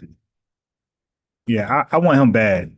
I want this guy bad, very bad. Either one parent or both parents or Peace, directly Moon Duck. from the Caribbean, whether it's from Trinidad and Tobago, Stokely Carmichael, He or called us Maka's garbage. it's from Jamaica. You're talking about Marcus Mosiah Garvey, or They were riding dirty. Yeah, 100%. This guy said, "Yeah, what did he call him? Mosiah." Jamaica. You're talking about Marcus Mosiah Garvey, or Yeah, he called him Marcus Mosiah Garvey.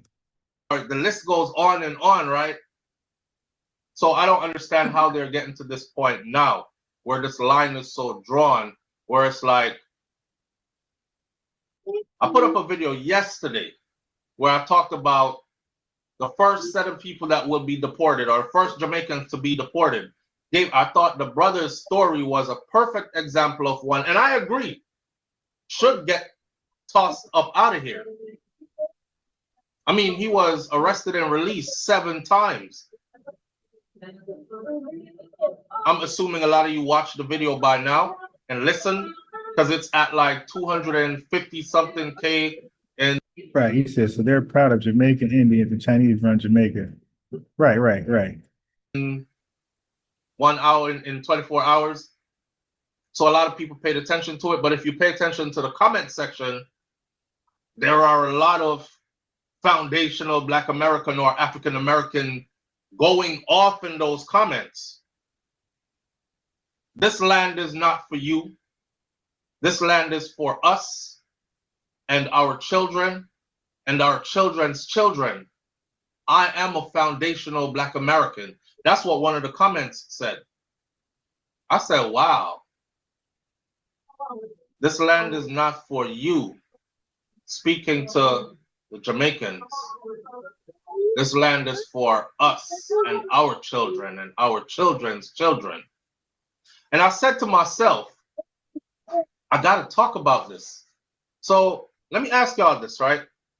How come y'all have so much venom? Because I have a video right here of. He said we have so much venom because they said a fact. It's like, yo, did he say something that was wrong?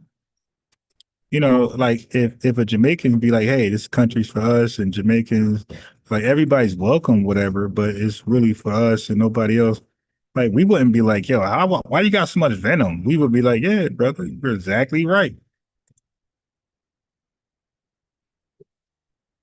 Remember when they said they're eating the dogs, they're eating the cats? Okay. Which was Haitians true. got together, they came out, they were protesting. The Haitians were saying, we're not eating any dogs and cats. We just want a better life, right? In this town. Across the street from them, you had. It's frozen. Hold on. It's frozen. It's frozen. In America. Across the street from them, you had African Americans standing side by side with people who carry the rebel flag. I would say right wing. Your people are conservatives. You dig? So if a foundation of Black America stood by what you're saying, a Confederate, which is false, we roll them out. You dig? When they come to our neighborhoods, we are. There's so much footage of us rolling them out, but there's hella footage of your class, your people, your lineage, aligning yourselves up with conservatism. Okay. So, and Marcus Garvey, you just mentioned earlier, remember Marcus Mosiah Garvey? He literally joined the Klan. Okay. So you really don't want to go there. You're talking about some random trolls, maybe Charleston White, somebody. No, but you're a leader. You're a leader, which you named. You named him as a leader. Your leader joined the Klan. Supremacist groups, and they were over there with them, and it was the African American brother who was the most vocal. Get the fuck out of our country, go back to your effing country.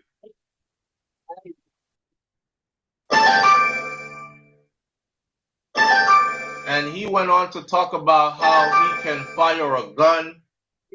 Right. Every group has traitors, but we call ours out. You don't. Matter of fact, you're the traitor of your lineage. Like, you're not one of those riders that Jamaica's proud of. I guarantee you they see you as a traitor. And his daughter is 8 years old and she can fire a gun too. His daughter is 8 and she can fire a gun enemy. too. This phone is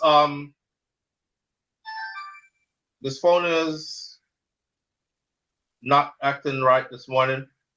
Polo Styles. Here we are. Live on the air with SoFlo. Good morning. Tashi D. Hello. Oh, he take calls? Okay. Good morning. Live on the air with SoFlo.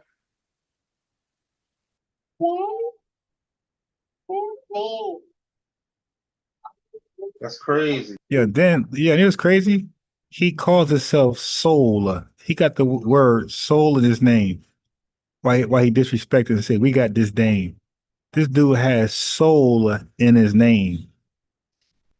A Jamaican guy who's trying to point out inconsistencies within FBA logic and contradictions.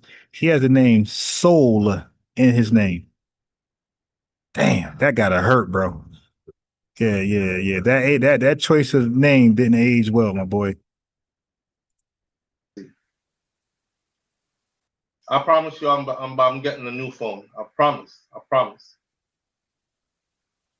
Look, another call's coming in and the phone didn't even ring. Live on the air with SoFlo. Good morning.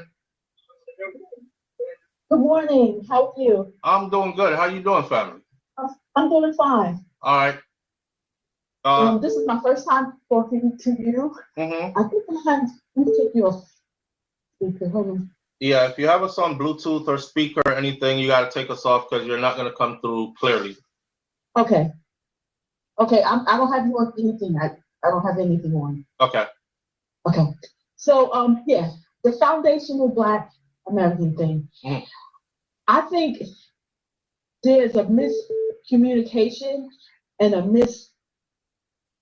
lack of history on both parts. I'm half Jamaican and American. My father's Jamaican, my mother's American. And we have an issue with each other for whatever reason. And I think it's that the Willie Lynch syndrome, the Willie Lynch letter and all of that stuff goes a long way. I'm glad you're not calling to skirt. I'm glad you're not calling to skirt around the issue. No. This is real. I live this too. Okay. I live this too. Okay. So, growing up as an American in America, half Jamaican, I had a lot of issues with my Jamaican family. Mm-hmm. Oh, I'm not Jamaican and I'm this, and they have a lot of disparaging issues also, to where the love of my life is he passed, but he's Jamaican. So I'm Clarendon. So I know Clarendon very well. So they'll start talking for no reason, because I'm not saying anything to them. Mm-hmm. But they'll start talking about Americans, and you'll fly away, tell them that, oh, you know what you're saying, that type of thing. And I'm like, okay. But it's all good, because I grew up like that as a child. So I didn't, because I looked at it like, you guys don't know what y'all talking about. Y'all just got here. Y'all don't know them. Right. And as far as the Europeans, the Caucasians, we know, I consider that we know who they are more than anyone else. We already know how they get down. The majority of us know how they get down, trust me. Mm-hmm. And when you guys came over here, and the reason why you came over here is because we fought for that. The Americans fought for that. But when you came over, it was like y'all was disparaging against us. So your thing is, when Jamaicans started coming to the United States of America, they were only able to come here because Black Americans fought for them to come here? I'm not saying only. Another reason why they came, because you guys are gonna, okay, like when you come over here, you're gonna do certain things that we're not willing to do anymore. Right. And don't take it on a negative way. It's it's real. No, it's real. But yeah, it's real. True. So, like I said, I love all. Oh my God, you just don't know. So let's keep it all the way real. It's real. Yeah, we are willing to do stuff that our so-called foundational Black American brothers and sisters are not willing to do anymore, right? Like let's be specific. Like take menial jobs, right? Right. Okay. Right. So when we're doing those things, I want to know why would that be a problem? Since you decided you're not willing to do that anymore. So yeah, because we fought against wage labor, you fool. Minimum wage, man. Okay, you're undermining what we accomplish here, you stupid goddamn tether. The problem is you're undermining what we fought for. Okay, so if we fought to end racial discrimination, and you're accepting racial discrimination without complaining, then you're helping to bring back those dirty practices. So now we have minimum wage that we fought for. They can't hire a U.S. citizen in certain states and pay them less than his wage. Anything less than his wage is pretty much, you could say, inhumane or unconstitutional or unlivable wages.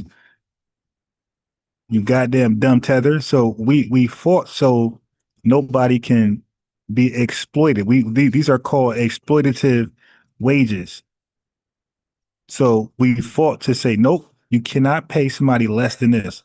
And okay, and then we even fought for like certain companies, they have to pay got to offer 401, permanent, because at one point in this country, temp agencies were going crazy. Jobs were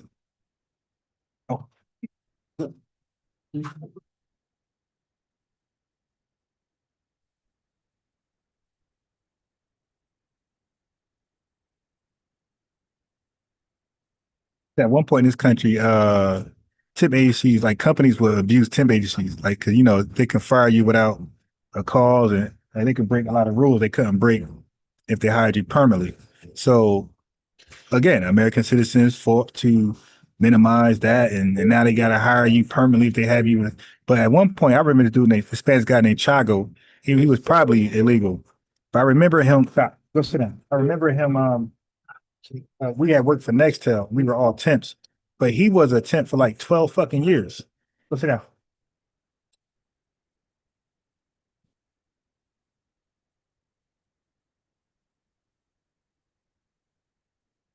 But he was a temp for like 12 years. So this company was clearly exploiting him, exploiting his labor. But that's why we don't want you guys taking millennial jobs. You're repealing what we fought for, you fool. Why would it be a problem if Well, somebody? I'm sorry, you're repealing what we fought against, which is exploitative practices in the labor force. A stupid tether, man. Who was those things? I want to know, like, take menial jobs, right?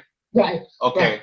So when we're doing those things, I want to know why would that be a problem? Since y'all. Georgette, how you doing? Yeah, Short Buzz TV, man. Dude, bruh, 45. Yeah, this guy doesn't get it. Well, or he pretends don't get it, but he's taking calls. Like, he's qualified to have these discussions. But yo, yeah, so that's our problem with the illegal, undocumented people, period, but mainly Hispanics, because same thing, they come over here and they will start up a construction company or a landscaping company to compete with us, not on purpose, but just a competitive market. But here's the thing, though, they're taking contracts that white people will never take and foundation Black Americans never take, because this is just not what you do. That's like barbers. Barbers have some unwritten rule where they don't cut less than this dollar amount, because now you're going to lower the integrity of that industry.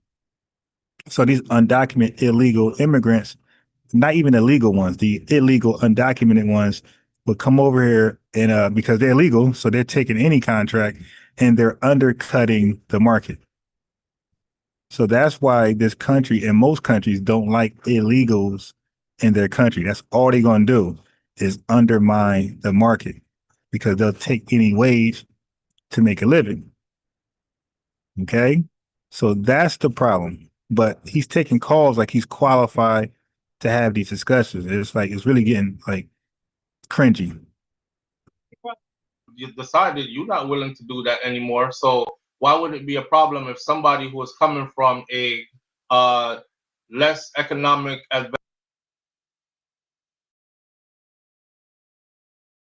advantage point country comes here and decides, you know what, this will work for me until I get something better going? Why would that create a problem?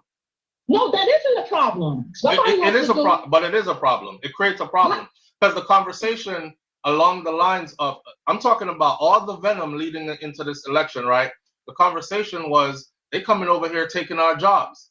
And a lot of the jobs that they came over here and took, or are still coming over here and taking, are exactly the jobs that you just said you guys aren't willing to do anymore. Yeah, because of the pay, stupid. The pay. It's the pay. We're not accepting. We'll do the job, but we don't want to get paid that low amount. Like, for example, let me give you an example. Like data entry. I did data entry work a long time, office work, administrative assistant work. Like, there's a certain wage, a certain hourly wage that's offered, like, generally in New Jersey. So people who do that work don't want to work less, don't want to get paid less than that. So I think it's up to like $22 an hour right now, something like that in New Jersey. Now South Carolina could be $17 an hour, but in Jersey it's like $23 an hour. So people looking for that line of work will do low as 20 and high as like 24 if it's on the table. But they're not taking that job at $17 an hour because that's going to set a precedent. They know once they take it at $17 an hour, they're locked in. You dig? Because some companies want to know how much you made in your last job. Some companies want to know. And when you say $17 an hour, they're like, oh, so you took this work for $17 an hour? Oh shit, we'll take it again for $17 an hour. So that's what happens. Okay. We're not going to be administrative assistant for $17 an hour or $16 an hour. Okay. Some of us out of desperate measures will go down in Jersey. We'll go down to $18 an hour. Okay. And they figure, hey, I'll just work hella overtime and make up that way. But we're not. But some people go as low as 18 again, and they're being humiliated, and they'll deal with it.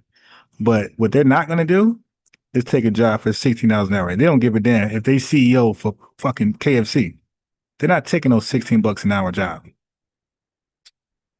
So it's called livable wages, minimum wages, and standards. You just can't just lower the standard because now we're going backwards. Then we got to fight all over again.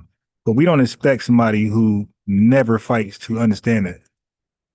So there is a problem there with that. Okay, when most people say they're coming here to take their jobs, that's just, you know how they want to group everything together and it's like the Caucasians, like they're taking your jobs. They're not our jobs anyway. We already know that. But why repeat it and hold it against those people though? Because they do. Some people do. The ones that know do not do that. Right, but enough do to cause a discourse.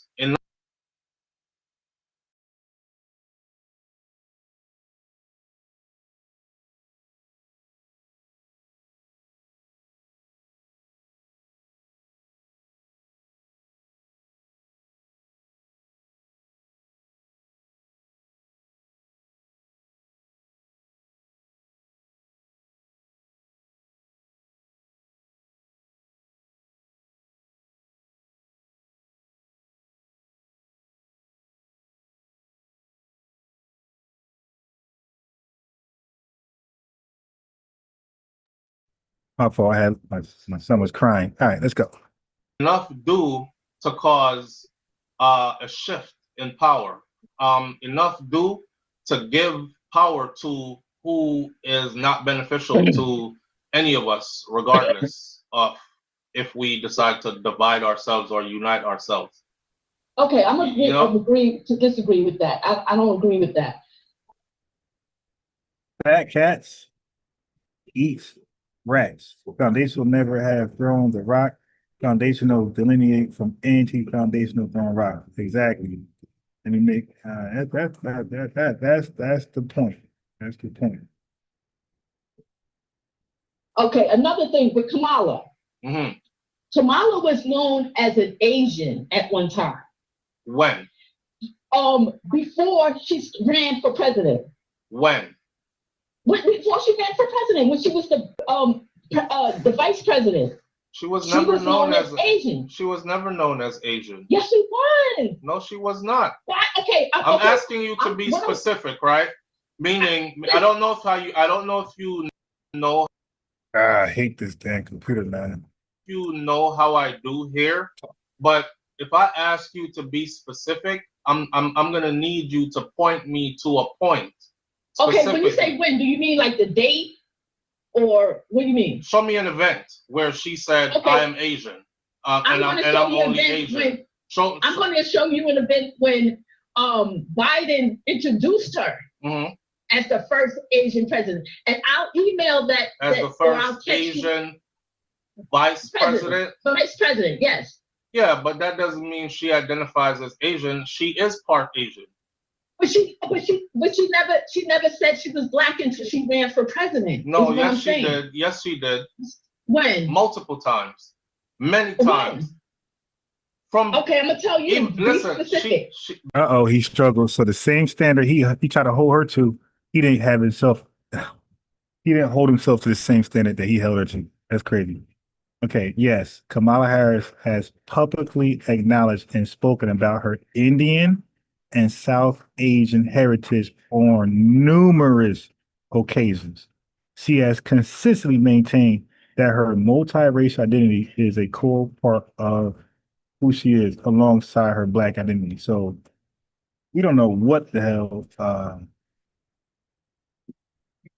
she is, okay? Key statements and actions from Harris include in her 2020 Democratic National Convention acceptance speech, she stated that her mother raised us to know and be proud of our Indian heritage. She has frequently and fondly discussed her mother, Shyamala Goppalan, a breast cancer researcher who immigrated from India. Let's keep going. In a 2019 interview, she recalled her pride and understanding of her Indian heritage, mentioning her visits to India as a child. She has participated in events celebrating Indian Americans. I mean, goddamn, what else she got to do?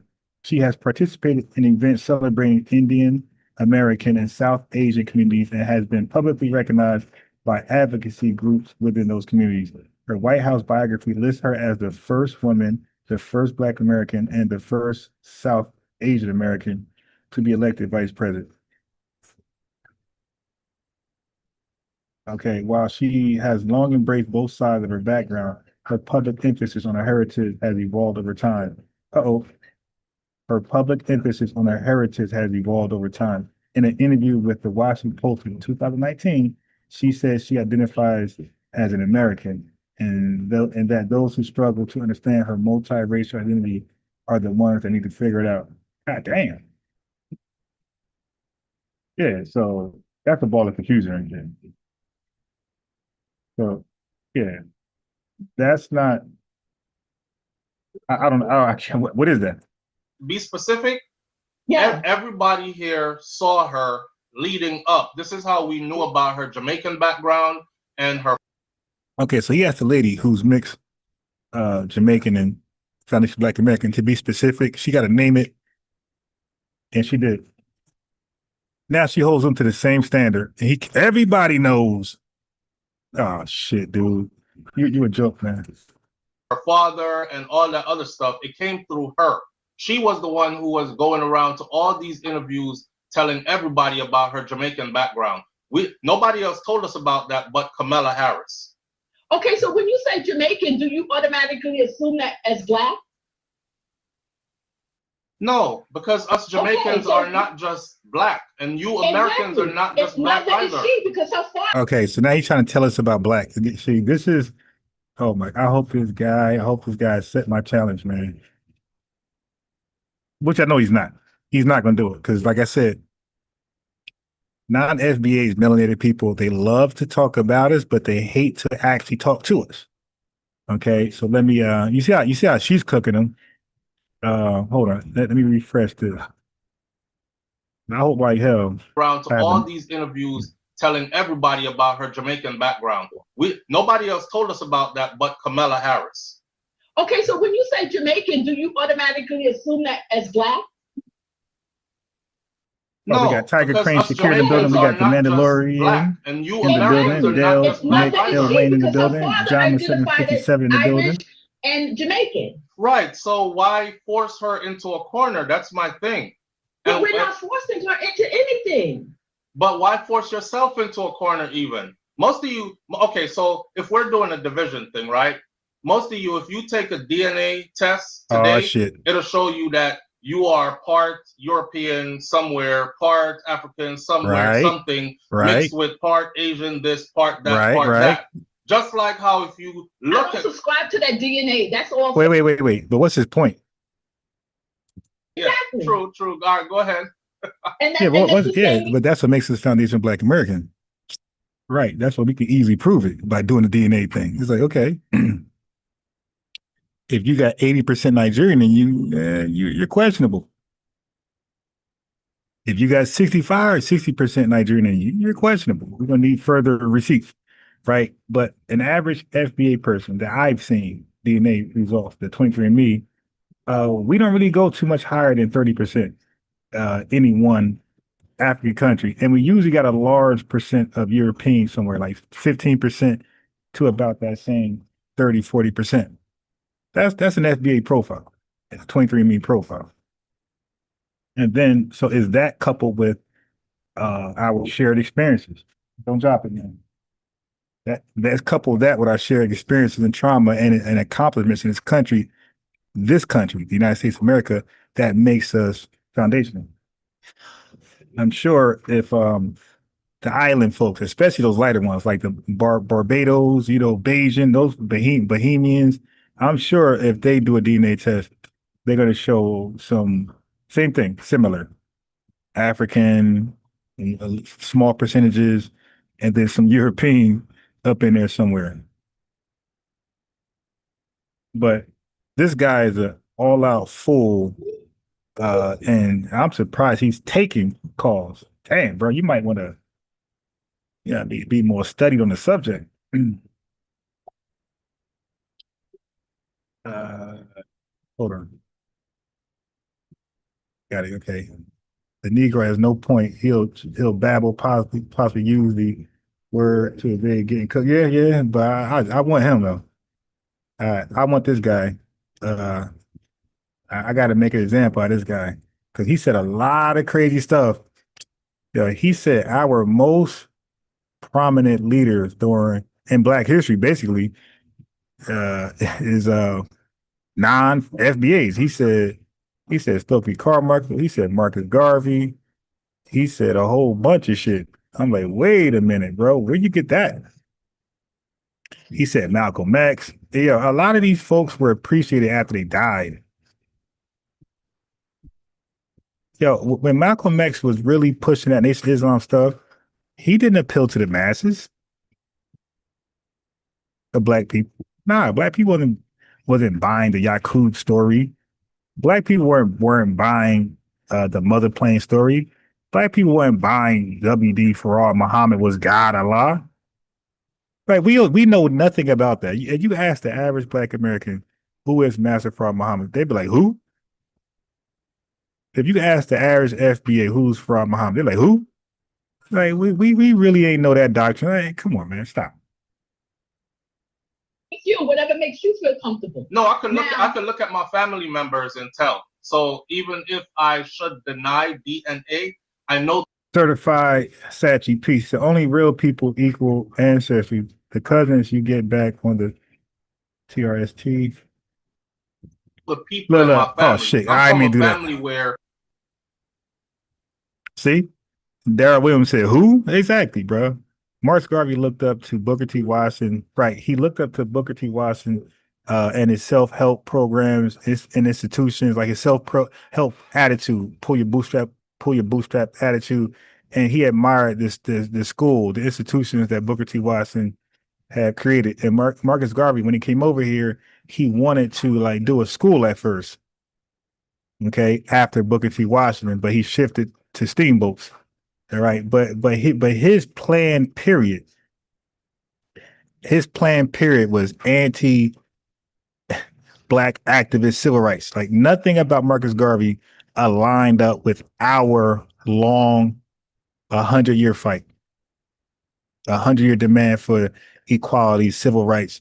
Nothing Marcus Garvey did in this country aligned with our 100 years fight. And you could say start from Frederick Douglass. That's why Marcus Garvey aligned himself with the Klan. He had more things in common with the Klan than he had with a Black activist, a Black civil rights activist. Family, give me one Black civil rights activist Marcus Garvey did work with. But we could name a whole bunch of Klans members that he did work with. So his approach was so rare and so weird to us and unorthodox that he found more in common with the Klan than our civil rights FBA activists. And that's why some people call Marcus Garvey an implant. Like he was sent over here, who knows?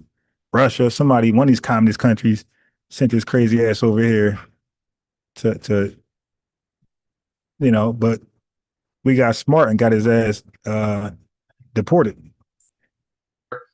Our people are buried on our lands, and videos and pictures have been collected, and people have been raised. That's right, certified Sachi, that Garvey Must Go campaign that I talk about often and a lot on this channel. By people, and stories have been passed down, and everybody looks alike, and so we know who is in and who comes from what. So even if I wanted to go hard line somewhere and say I'm a black man, I know I would be hypocritical to a degree because my family is mixed with others. But we're not gonna get into that. Ain't why. What the hell what is he talking about? That ain't why. That now. Right, and same here. With my father's side, they're Maroons. With my mother's side, they're autochthonous. I just had that conversation the other day. The Maroons are pretty much every black person you see in Jamaica. Right. So, but what I'm saying is, and they're all mixed. My family in America is what they call Native American now, full blood. Oh, so I remember the guy who's supposed to pull up. So he's going to pull up at 2 p.m. I just wish I'm here because I'm starting to get really hungry. There's a guy, I remember a guy now. The guy's a Pan-Africanist. I think he's FBA. We'll find out for sure. But he's a Pan-Africanist. And I'm going to start writing my questions down. But I'm definitely going to bring up Garvey. I'm going to bring up, it's about an hour. If I could just stay here because I've been here long as hell. My son is like, when to leave. So if I could do another hour, because you got to stay. I got to stay another hour. And then I'll probably be going back and forth with him for another hour. Feel me? So that's draining. But I'll try to sit back. So, I gotta ask him: did Africans sell us to whites? Oh my God, it's gonna be so funny. But because of when they changed it over to black, because the original so-called Native Americans were copper colored, the color like me and you. Okay, what's your point? But my point is, I know my history as well. But what I'm saying is, we have a disdain against each other, and I think it's the Willie Lynch syndrome, and I think it's the lack of education that we all have on both sides. That's what it is. Okay, I'm gonna tell you. It's definitely not that. That's all it is. I'm gonna tell you what I think it is. Right? Walk with this. Walk with this for the day. Now watch what he say. I think it's us not willing to realize that we're just the same friggin' people. Exactly. Okay, if we were the same people, you'll take that hat off, my boy. That we have no ties to that hat. So by you wearing that hat, it shows we're not the same. You're saying I'm this type of people. Okay? By you wearing that hat, it tells us that I'm this type of people. And my type of people are different from your type of people. Right? Because we have no connection, no ties to that flag. See. So when they say that shit and they hold up their flags, it's like, yo, listen, how about you guys adopt that gang challenge where they're dropping their flags? Yeah, how about y'all drop your flags too? If y'all want to push this, we all one. Like, start with dropping your flags first. But y'all already tried that. We are one shit amongst yourselves. It didn't go nowhere with the West Indies Federation. That was a nothing burger. It failed in 4 years. So start the We Are One with the islands first, unite the islands first, and then, come talk to us. Exactly. But Ain't no difference. We are just the same people. The majority of the people that's in charge and make and then talk about just the foundational Americans came about when we're trying to get reparations, right? But the only people that throw on TV about reparations, and they asked questions about that, is so-called foundational Black Americans, and they're the first ones to say, "Oh, we don't need reparations." Educate on me the for a other second. side, you're Educate me for a second. Okay, so he's not even trying to listen to her. He's ready to just talk. on so-called foundational Black Americans, and they're the first ones to say, "Oh, we don't need reparations." Educate on me the for a other second. side, you're Educate me for a second. Yeah, he's not even listening. What is the definition of a foundational Black American? What is the definition of that? okay. I don't subscribe to that, but from my understanding, the foundational Black Americans are the Black so-called Black Americans that was here from slavery from like 1868, I think it was. From that on. From that and on, that's why which they're way? trying to get From that on reparations till for- today, or from that on moving backwards? till today. Black people was here before that though. So what do we call them? Right, but I'm talking about when we started getting to slavery and all of that, and when we're asking for reparations. This guy said black people. Wait, hold on. Wait. What? She just said she can't represent it. She said, she gave a disclaimer. She cannot represent it. And he still. Let's go back because I forgot. I missed the whole conversation because I'm over here trying to give the Pan-Africanist the phone number at 2 p.m. So if he actually calls in, family, what I'm gonna do is if he calls in, I'm gonna cut this live short and I'm gonna go live again. So it's a new live. Feel me? So it's not tied into this long ass live. Understanding the foundational Black Americans. Let's go back. About reparations, and they asked questions about that, is so-called foundational Black Americans, and they're the first ones to say, "Oh, we don't need reparations." Educate me for a second. Educate me for a second. What is the definition of a foundational Black American? What is the definition? I got you. Anybody that can tie their lineage to slavery in this country. That's it. Of that. Okay, I don't subscribe to that, but from my understanding, the foundational Black Americans are the Black so-called Black Americans that was here from slavery from like 1868, I think it was. What? Yeah, she's wrong. So she's talking about citizenship. She's talking about when we were given citizenship. It was, actually, we were free at that point. Yeah, so she's clueless, and he's going to run with that. Look. From that on. From that and on, that's which why way? They're trying to get from that on reparations till for- today, or from that on moving backwards? Till today. Black people was here before that though. So what do we call them? Right, but I'm talking. They're foundational, stupid. As long as their ancestors, as long as their descendants are in this country today, they're foundational, man. They are the trees. They are the root of where we are and who we are today. That's that. So he thinks he's kicking science. Dude, you're not debunking anything. They they are some of the founders of the ethnogenesis, the ones you're talking about. About when we started getting to slavery and all of that, and when we're asking for reparations for. And what he doesn't understand is that black for us stands by itself. Black is a noun to us. To you, black is an adjective. It describes your color. To us, it's a noun. Okay, it tells you who we are. Past a description. It's people with the same shared history. We have the lineage, my boy. That's what black means to us. Black means to you, it's just a color, right? And that's not how we use black. Black to us is a standalone identity, ethnic identity, ethnonym. The misfortunes that came upon us at that time. And now we've been asking reparations supposed to give it to us, but of course they took it. Yeah, he's an idiot. I am Key Era Peace. 7up said he knows what FBA is because he is attacking FBA. Right, of course. Guillory is in the building. Donald Trump got 20% of the African American vote, Foundation Black American vote in 2024. That's among men. His percentages were lower among Foundation Black American women. Barack Obama got the most. You're saying African American, but I know what you mean. You mean Foundation Black American. All right. Yeah, we don't use African American here. Let's get it in the building. She don't know ish. Yeah.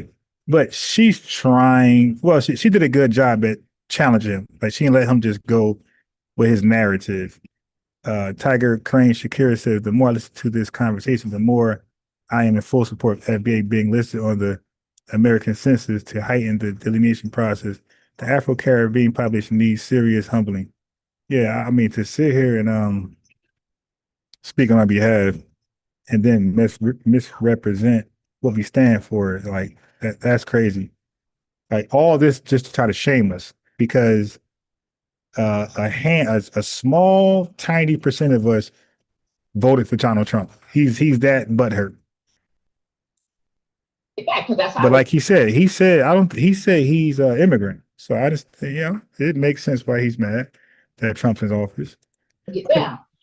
So that's where that all started. And then they'll throw a I am sixth piece, man. Donnie Williams in the building. So-called foundation of Black American on television to say, do you want reparations? You're not even eligible for it anyway. Don't do that hardship that we went through. And the hardships that you guys in Jamaica. Look at his facial expressions when he was told that you didn't go through those hardships. She's speaking about, hey, bro, she's speaking about America, my boy. She's not talking about what happened in Jamaica. She's speaking about hardships in America. Look at his body language.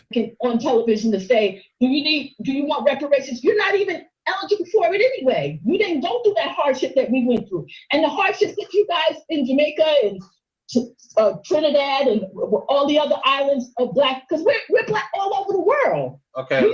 Christ is a Black man. Peace to you. Let me walk you through another thing. When I said earlier that one of our biggest issues is us failing to realize that we are the same people. Exactly. All right, tuck that, right? Hear this other part right here. So, with a bit of geography in it, right? This country is called the United States of America, right? Oh, shit. He's about to tie in all the Americas. This is a desperate, now this is a tether. This is an anchor. He's trying to anchor. Watch what he tries. It's called the United States of America because it is a country that united a bunch of states. Self-explanatory, the United States, right? Right. Of America because it is situated in the Americas, on the continent of America, or the Americas. So if you look at the continent that is called the Americas, because the world is split into continents, right? Right? Yes. Right? Yes, sir. Okay. Yes, sir. Okay. Look at where Jamaica is located. It's in the Americas. So Jamaicans literally could call themselves Americans too. And they should, because a lot of the real. So when we go about saying foundational Black Americans, who are you speaking about? And then you go into talking about the atrocities that were brought upon us during chattel slavery or slavery. The same stuff was happening all across. This dude better not accept my invitation. I'm going to cook him. I'm going to overcook this dude. This dude said Jamaicans can call themselves American. Go right ahead. So let me guess now. So that means you'll be African American Black Jamaicans, right? Because I'm sure you're going to tether onto the word Black. So you're going to be African, because you're African still, right? Aren't you still African? Okay.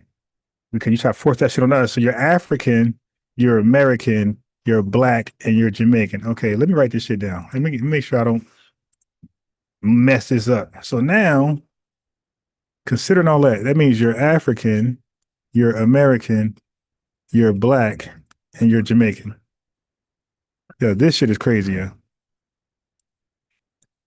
This is a desperate man. So this is your new ethnic name, African American Black Jamaican.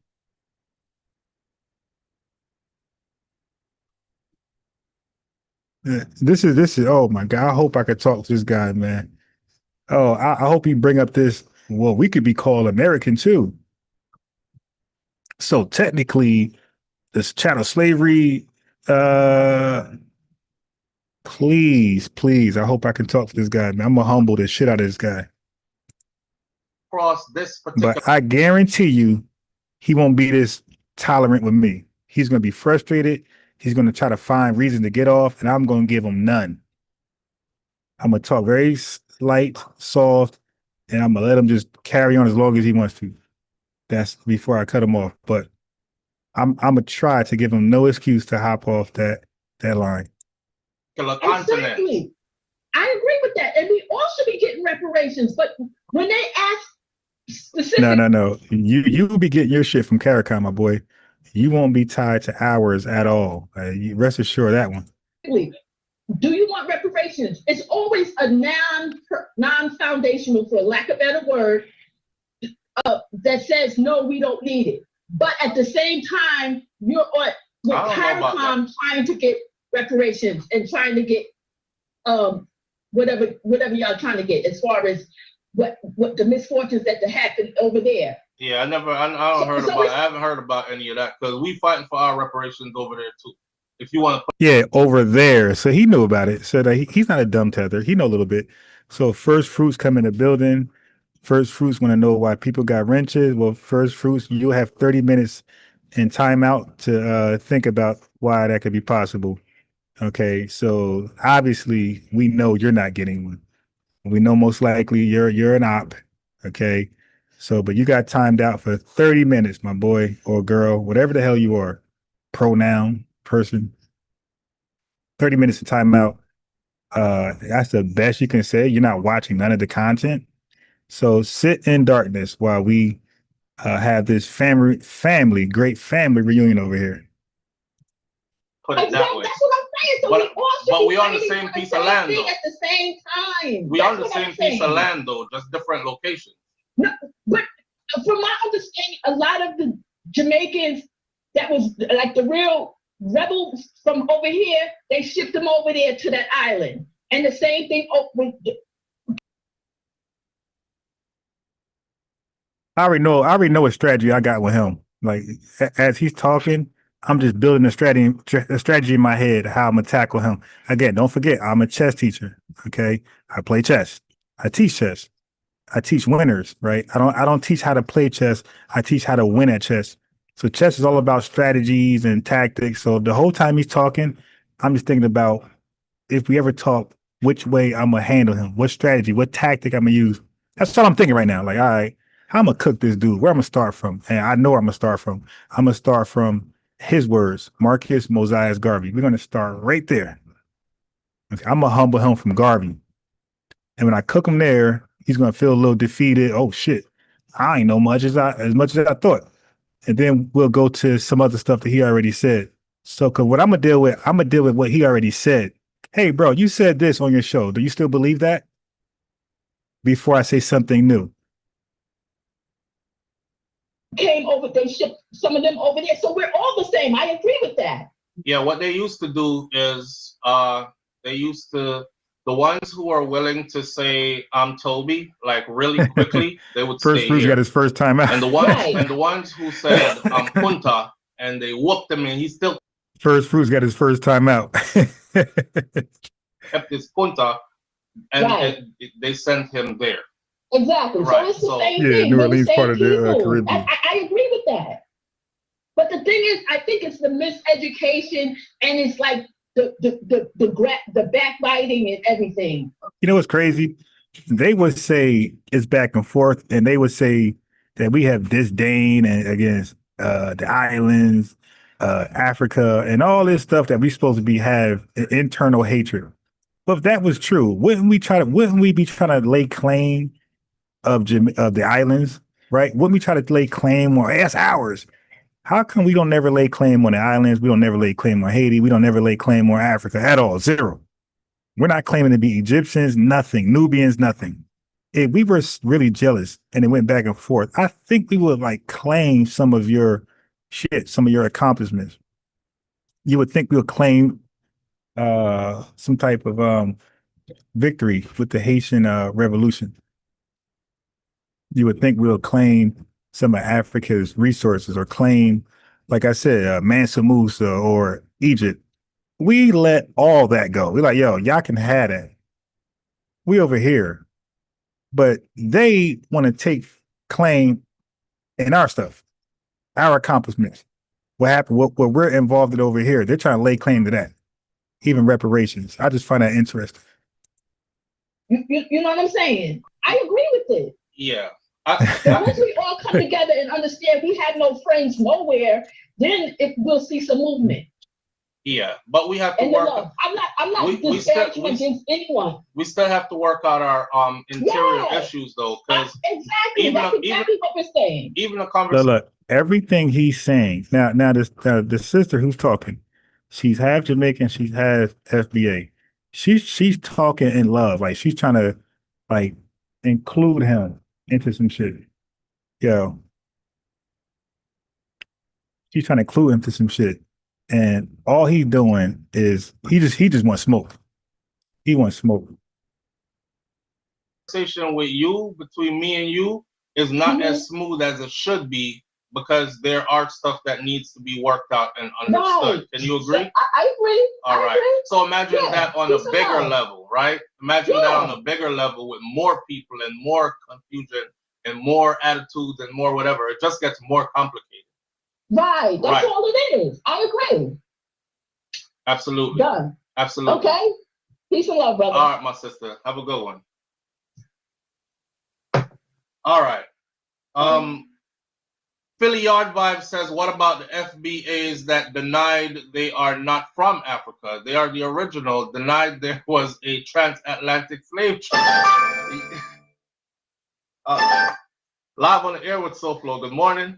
Good morning, SoFlo. How you doing? I'm good, family. How you doing this morning? Good.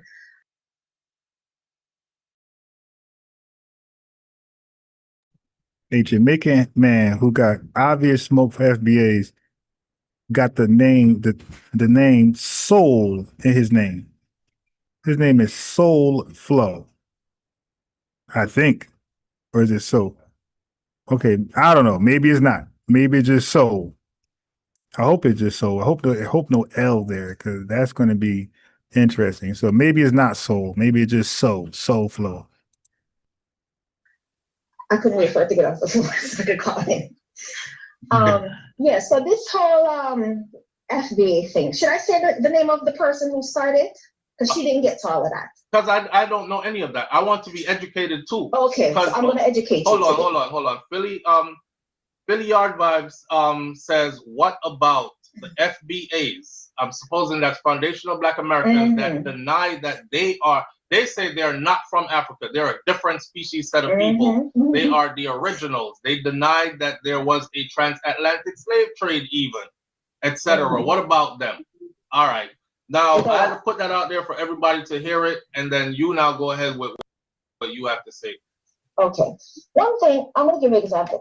I don't let my kids go on social media. You know why? Because I realize that I've seen adults get radicalized through social media, much less children. Influence. Okay. Yes, influence. Yeah. The person who started this FBA conversation, his name is Tariq Nasheed. We have a YouTube. He's done movies on African history. He did a movie on the Haitian Revolution. He's done movies on different things. At one time, I think he was trying to break into Hollywood, and he was on Lifetime show here and there, like the reality shows, whatever. He's wrote a few books about relationships and guys getting women, that kind of stuff. His name is Tariq Nasheed, him. So there was a time he was very Pan-Africanist, and he. Oh boy. Okay. Listen, to be a Pan-Africanist, you have to have Africa as your center focus. Okay. Whether you want to go there and live there or just give reverence and praise and exaltation, Africa has to be like prioritized. Like the studies you do, Africa got to be there first and foremost. The people that, nothing about Tariq Nasheed was Pan-Africanist. Nothing. So are we not allowed to talk about Africa? are we not allowed to talk about Patrice Lumumba, Nelson Mandela, Queen Nzinga? Are we not to talk about Egypt, Nubians? If we talk about anything in Africa, you know, it's crazy. When we talk about the flies, right, in Africa with the big bellies and starvation, they would say we have a white supremacist worldview in Africa. But when we talk about the things that were good in Africa, they would call us a Pan-Africanists. It's like, damn. So if we point out the stuff in Africa that's not fly, we're anti-African. We got the white man perspective. But if we talk about something in Africa that is fly or something that was interesting, we're Pan-Africanists. So again, the callers in his show like to misrepresent FBA talking points, and now they like to just misrepresent FBAs, starting with Tariq Nasheed. This is getting you know, goofy. He went to actually Zimbabwe and he charted his time in there, and he said the people that roll out the red carpet for him, right, and treat him like a king. He went to Jamaica. He said the people that roll out the red carpet for him. He went to London, the Black British, who we all know is a Black immigrant, and the people that roll out the red carpet for him, right? Then he started to shift.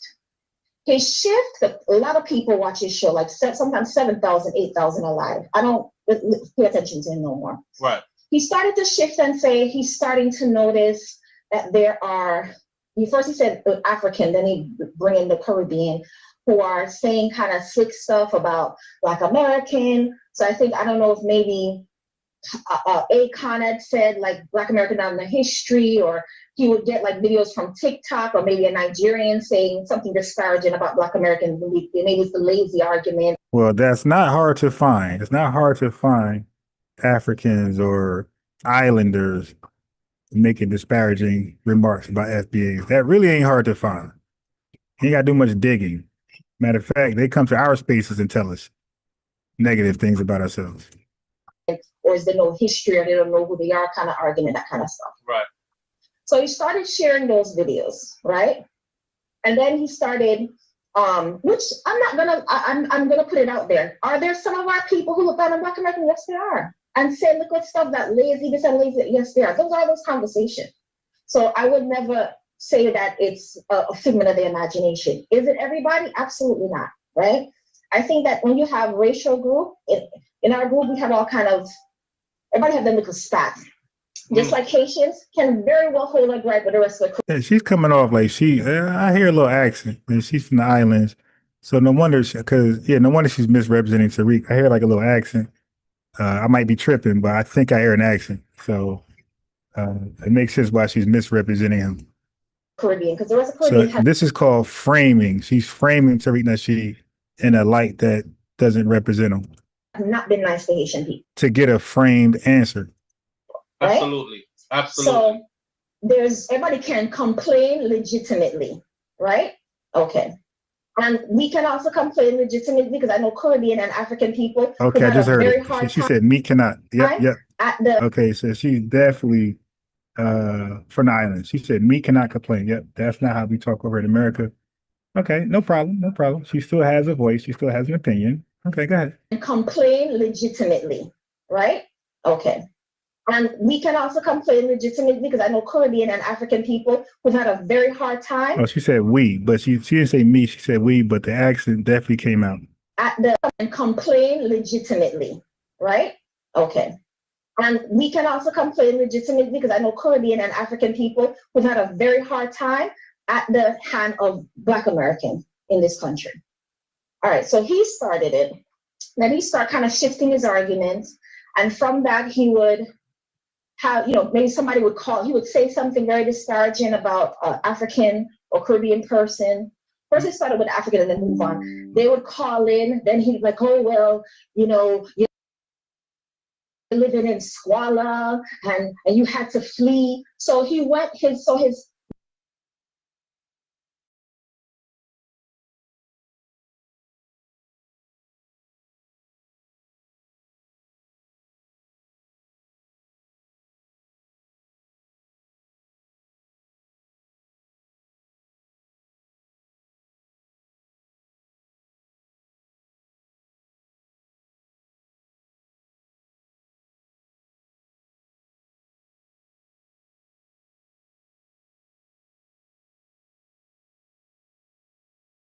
not his narrative went from Pan-African to, well, we are foundational Black American and you couldn't be here if it wasn't for us.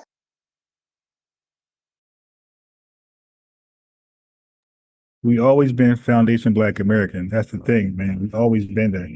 Okay. And it's not as, and he's right. You wouldn't have been here in large numbers without our civil rights movement. Okay. You're ungrateful, but it's okay. You're ungrateful. And that's why all of us pretty much support ICE. We're like, okay, y'all gonna learn the hard way. All right. So, and this is just for those that apply. Like the disrespect that we got.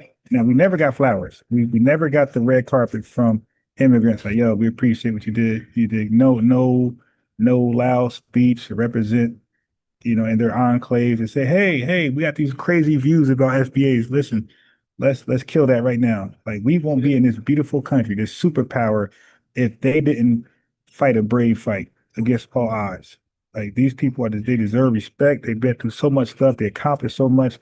And all white supremacy did was take it from them, burn it, destroy it, redirect it, redistribute it amongst themselves, reallocate it amongst themselves, and just deny, then benign neglect.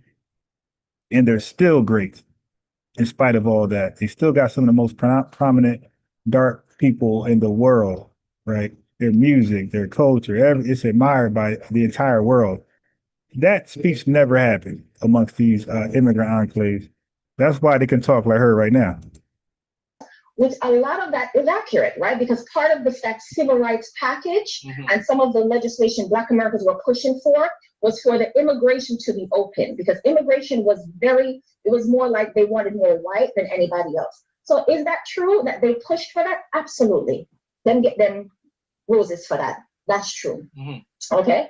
But that don't mean anybody ever sit down and we're not a kissing behind type of people either. Hold on for a second. Let me ask you something though. I know you're educating, didn't want to cut it, but before I forget to ask this question. So, okay, they kind of paved the way, contributed to us being able to come here in numbers like we are now. But why are they so bitter against us when I never heard any of them say anything about white the supremacy. Amount of Europeans that come here. I know it. They always say that.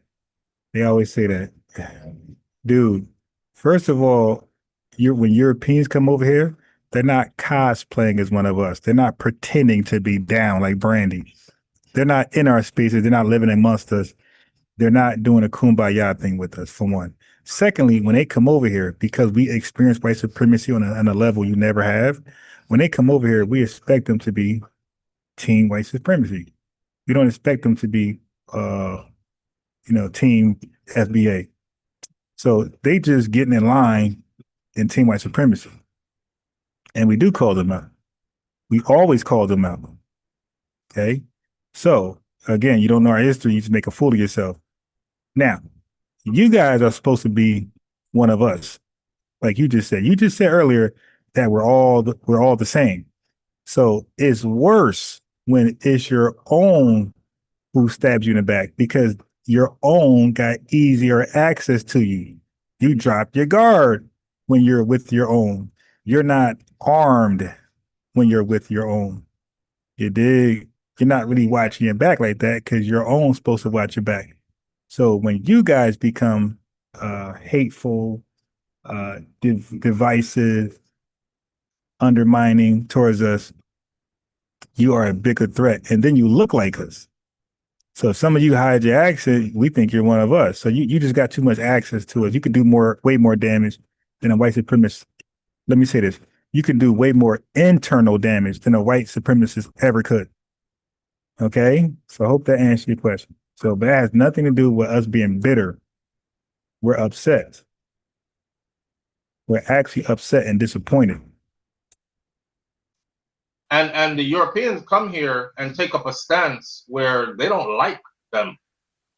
So it's not like they're coming here and aligning with them and joining forces with them, but they never have anything to say about them. They'll curse out the Haitians, they'll curse out the Jamaicans. Okay, so that's when you get lies. So this guy has a complete hate for us, and he's trying to project that on us about him. You're lying, bro. We don't lie on y'all. We give y'all the facts about yourselves, and we open it to conversation. We don't do that. You're flat out lying now. We always attack. What you think Dr. Khalid Muhammad was doing? Hold on. See, this is a filthy. What you think? Okay, this is a filthy lying tether. What do you think this guy was doing around the damn country? Okay, I can't really see it. Hold on. Okay, what do you think this guy was doing around the country? You think he was just attacking tethers? This guy's whole mission, look, he's debating the white supremacists right now. His whole mission was to go at white supremacy. All of his videos, as a matter of fact, he made it his business not to go at it with a melanated person, no matter the background, no matter the country. Okay. So then you got the Hebrew Israelites. Same thing. Who you think they were attacking? They mainly were attacking white supremacists, right? Most of their videos are about Esau, not Ham. So dude is just projecting his hate, his envy, his jealousy onto us.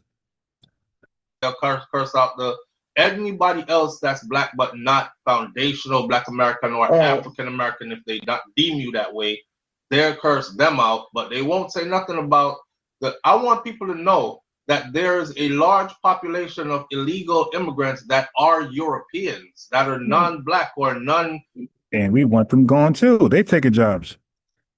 Colored, so to speak, or off color, so to speak, but nobody pays attention to them. So why is the venom fixed on us? Strength for other black people, and that's global. You see that? This is why I want them to recognize. You see how you're able to say it because it is what it is. But I want them to recognize that also, because by them recognizing that, they can also be like, damn, but how come I'm always upset about the Jamaicans are always coming here and taking my job, or they're willing to do stuff for far less, so we out of it. This dude said taking our job. Now the second part you got right. You want to do stuff for far less. That's the problem. But by the way, that's called undermining. Taking a job that American citizen won't take because it's exploitative. Yes, and you take it, that's literally the definition of undermining, undercutting, underhanded, you dig? Undertaker type shit. They weren't willing to do stuff for far less. These people would have to pay us more to do those jobs. Then we would do them and we'd make a better living, but they never say nothing about the Europeans that are coming. Oh, yes, we do. Not only the European, Black immigrant is a very, very, very small minority. There's way more Hispanic immigrant here, and they have nothing to say about them. Oh yeah. They have So why we not supporting them with ICE? Why are we like ICE? Shit. Oh well, you better get your snow boots on. Like why do we? Again, this lies. absolutely nothing to say about that population. So that's what I'm saying. Generally, this is an issue that we have, and not only. So this is what they want to believe amongst themselves in their small little enclaves and communities. They want to, in their little YouTube live and their little Clubhouse, TikTok, Twitter spaces, they really want to believe this stupid shit. In America, across the globe, Black people have strength for the Black people. Yeah. But from Truth Not Tariq Nasheed guy, that's where the narrative, people, they don't like us. Their leader, Tariq Nasheed, go ahead and tell us about our quote unquote leader. But we don't like them and all that other kind of stuff. Then that start. Then it went to what them call roasting. So then he would get on these, I forgot the name of this one platform where people talk. And actually lost a friend over this, who's a Black American. I literally lost a friend over this Tariq Nasheed guy, who she know personally, right? Right. Who was a friend from college days. No one stopped talking to me. She decided that your friendship needed to end. Yeah, it needed to end. Wow. So I can imagine. Look how you're talking. That sounds about right to us.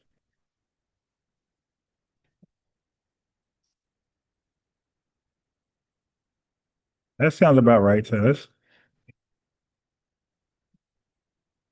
It started having these little group chats and meetings and all that other kind of stuff where it's like, oh, well, you know, with us as Black American, you know, we've always been 10 toes down against white supremacy. Here's the hate. And, you know, we've always been on the forefront and we are the warriors. And, you know, that sounds about right. The Africans and the Caribbeans, you know, they had to flee where they were from. And Yeah, you're in our country. You're not 10 toes down in Jamaica or Trinidad or Brazil or Nigeria. You are in America. You fled. That's a fact.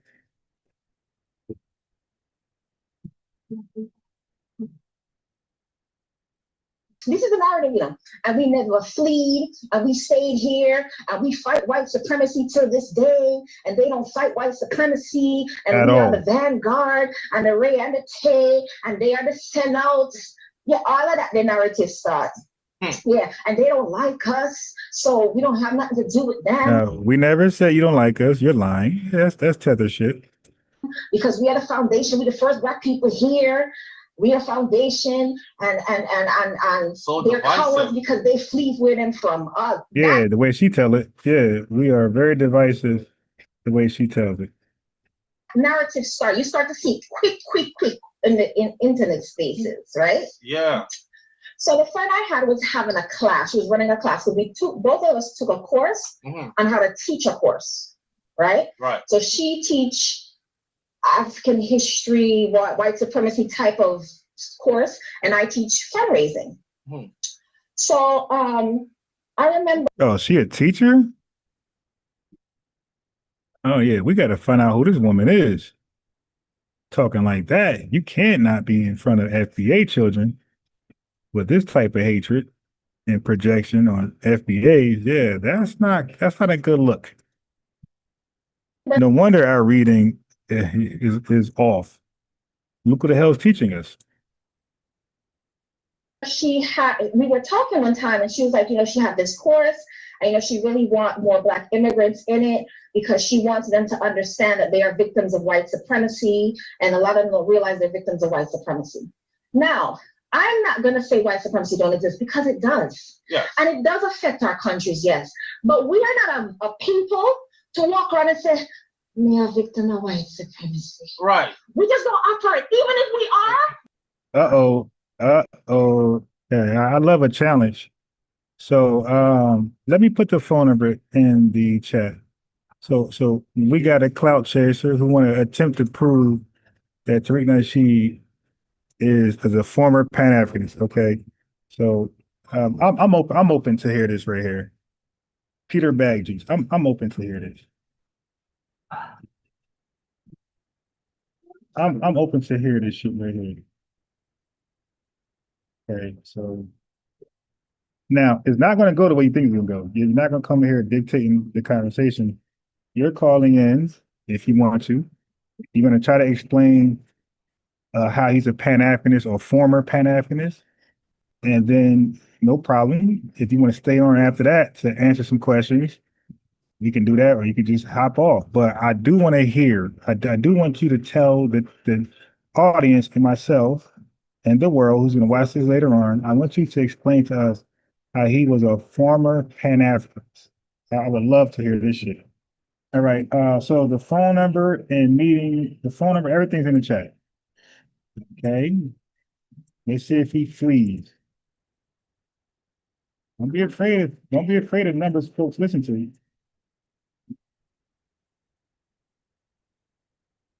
There you go.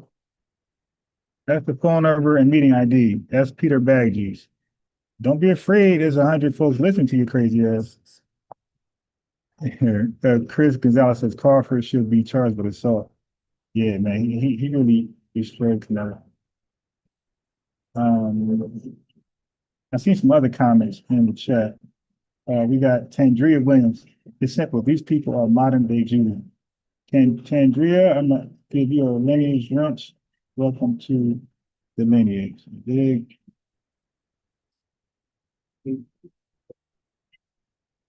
Hey, Peter Baggies, the numbers right there, buddy. Entertain us.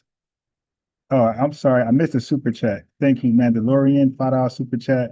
When they say we all the same, they really mean we all look the same, which is a nothing bird. Right. Really, that really mean nothing. I mean, I'm sure I look like a Ghanaian somewhere, a Kenyan somewhere, or no. I'm sorry. No, I don't. I look like a South African somewhere, like a Tyler type of woman somewhere. I'm sure I look like one of them. But that means absolutely nothing.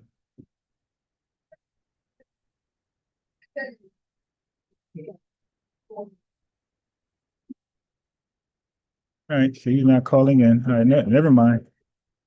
We don't operate like that. We don't operate in music. We don't do that. Right. We're just not built like that. Right. We don't do it, especially Caribbean, Jamaican people, period. We're very proud. Facts. You understand? Facts. So I'm still learning I was listening to PCU. her, and I'm like, all right. That's interesting. It was kind of disturbing because what benefit is it for a person to believe them a victim? Yes, even if you are a victim of white supremacy, fine. If it's really look at it, yes, you can't say that. But what is benefit to me to walk around with that at the forefront of my head now? Right. Exactly. That's how that helped me. Because if you want to say that, I could say, okay, well, how does that help the Black American community? Now, if they took it and they build up skyscraper and they build up this, and we have to change our mindset because this will work. You understand? But it now work. And I think it's more of an inhibitor than anything. Not to say it's not real. It is absolutely real. But it is, listen, I've said this here many times before over the years. I said that is a damn crutch. Because, and I don't care who wants to I'm missing out on the conversation. Let me go back. We have to change our mindset because this will work. You understand? But it now work. And I think it's more of an inhibitor than anything. Not to say it's not real. It is absolutely real. But it is, listen, I've said this here many times before over the years. I said that is a damn crutch. Because, and I don't care who wants to get mad or whatever. It's a crutch. It's a crutch because, look, okay, so we know what happened before. Wait. What's the crutch? I told you that these guys become conservatives. I told you. Even if you are victim of white people, it's not built like our countries, yes. But we are. Hey, family, what I tell you? They were trying to act like we're team white supremacy because he's seeing some melanated people next to Confederates. But other, can you look at those melanated people and identify that they're FBA? You're that good? But I thought you said we look alike. So how would you know because you've seen a melanated person standing next to a Confederate that he's FBA? He's not Jamaican or Nigerian. How can you just look at him and tell that he's FBA? Did he have an FBA t-shirt on? Like, what about him stood out that he's FBA? Because you guys look just like us, as you guys say. Okay, so here we go. We're not a people to walk around and say, me a victim of white supremacy. Right. We just don't operate, even if we. Okay, she said, okay, there she go. And you want to talk about disdain? So earlier, he said we have disdain for the diaspora. Look what she's saying. She's downplaying white supremacy, systemic racism. She's saying, hey, listen. I said, me a victim of white supremacy. Me a victim. Well, we don't talk like that for one. We don't use the word me when we talk. We say I. Okay, that's that Jamaican shit. Secondly, we do state the obvious. We do state the obvious that we are victims to white supremacy.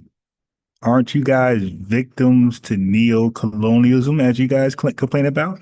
Aren't you guys victims to your invisible colonizer? Okay. We don't. Aren't y'all victims to imperialism? That's your argument. Okay, but we know that we are a target. We know we're public enemy number one to white supremacy. Okay, so now what? Right. We just don't operate. Even if we are, we don't operate like that. We don't operate in music. We don't do that. Right. We're just not built like that. Right. You're not built like that because in your shitty country, it's just you guys. You guys literally oppress yourselves. It's nothing but you guys in your country. You don't live amongst a bunch of racist white people who have a history of hanging, Jim Crowing, shooting down dogs by depriving, denying, rejecting, discriminating, redlining. You don't live with people who have that history against you. You're not built like nothing. Okay. Matter of fact, you built nothing.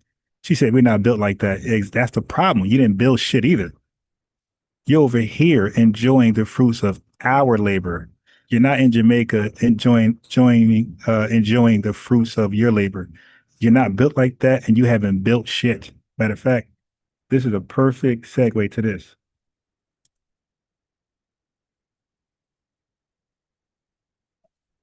This is a perfect segue to this right here. Because we are not the same. We don't come from the cloth of eat rat, eat cat people. Okay, this is a perfect segue to this. Enjoy, family.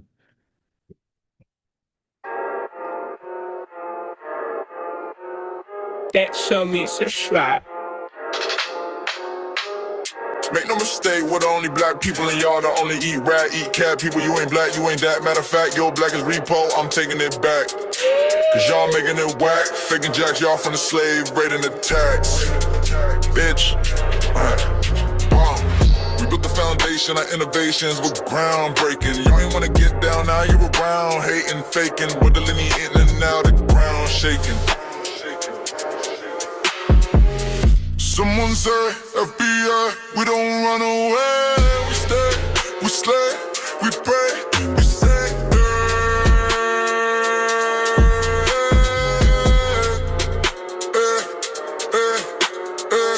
Someone say, FBI, we don't run away. We stay, we slay, we pray, we say.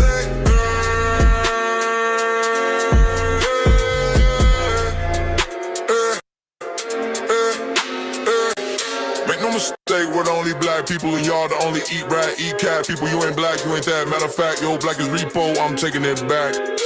Cause y'all making it whack, faking jacks y'all from the slave, raiding the tax. Breaks, pause, pause. We built the foundation, our innovations were groundbreaking. Y'all ain't wanna get down, now you're around, hating, faking, wiggling and eating, now the ground shaking. Someone say, FBA, we don't run away. We stay, we slay, we pray, we say.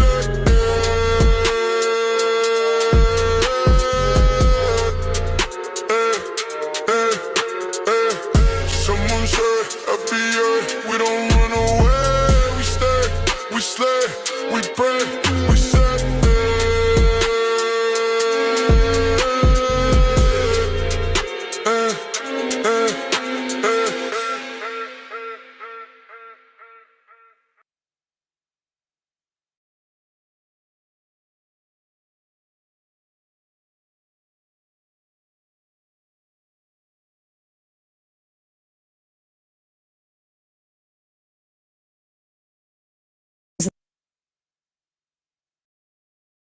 That the entire purpose of affirmative action set asides civil rights laws that limit constitutional rights to freedom of contract, freedom of association.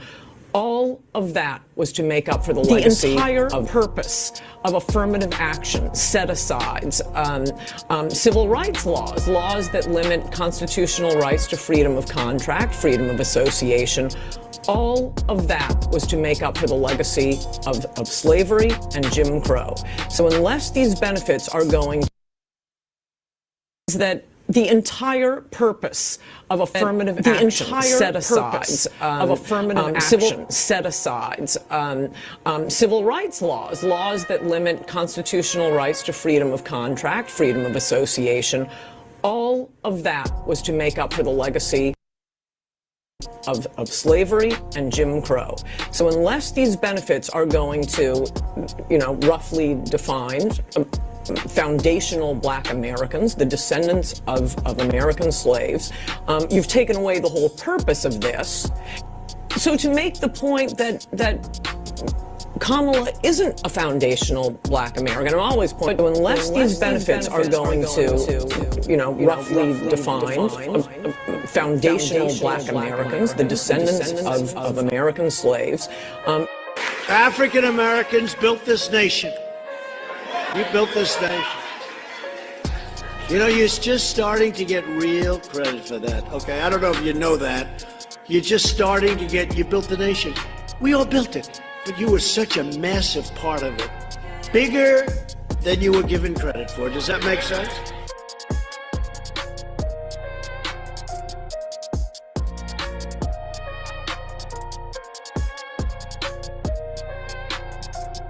You have said that you resent the idea of being called an African American, that Yes. you are a Black American. Yes. Explain.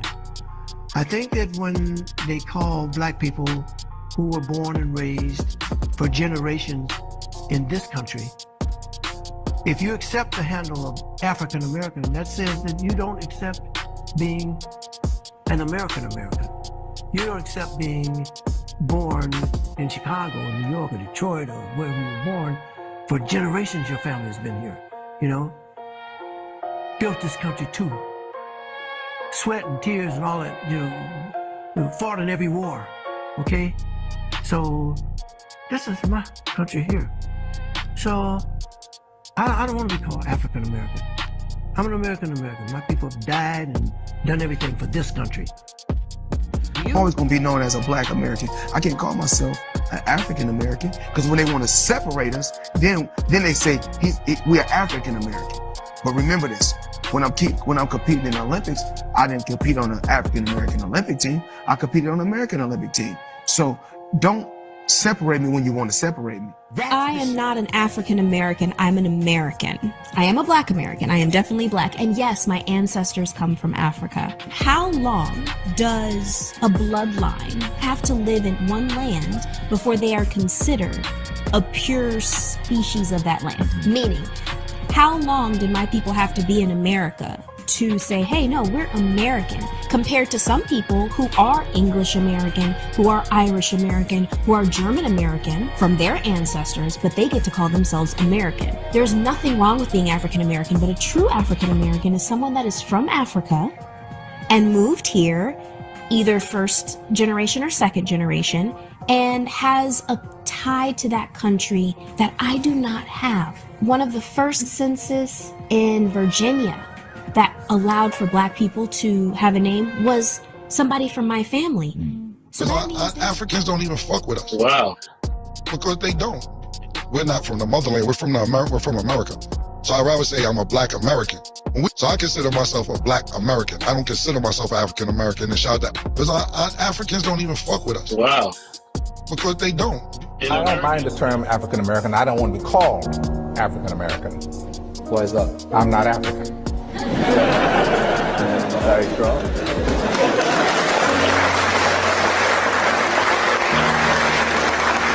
As I was going back to see, he pointed out for me that I could go back when I want to. Go back to where? Huh? Go anywhere. Sir, could you stand up? We can't hear you. Could you stand up over there by the microphone? You mean to Africa? Do you mean to Africa?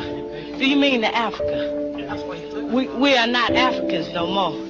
You have raped our great-grandmothers and stuff and changed us. Finish. Let me finish.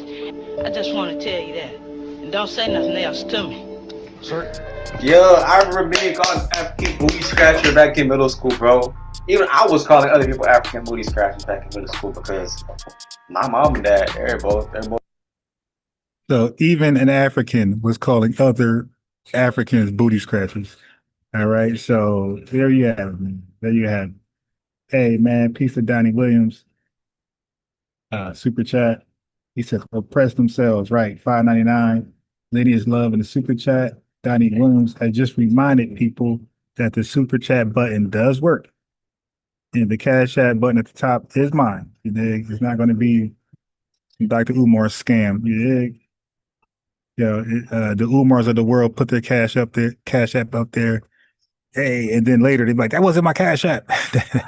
My Cash App is MGFD, not FDMG, $. You guys got scammed. Meanwhile, he run off with the money. That's my real Cash App. But yeah, man, we got them. We got them right when we want them. They're mad. Okay. They're mad. Anyway, let's go back to this filthy tether right here.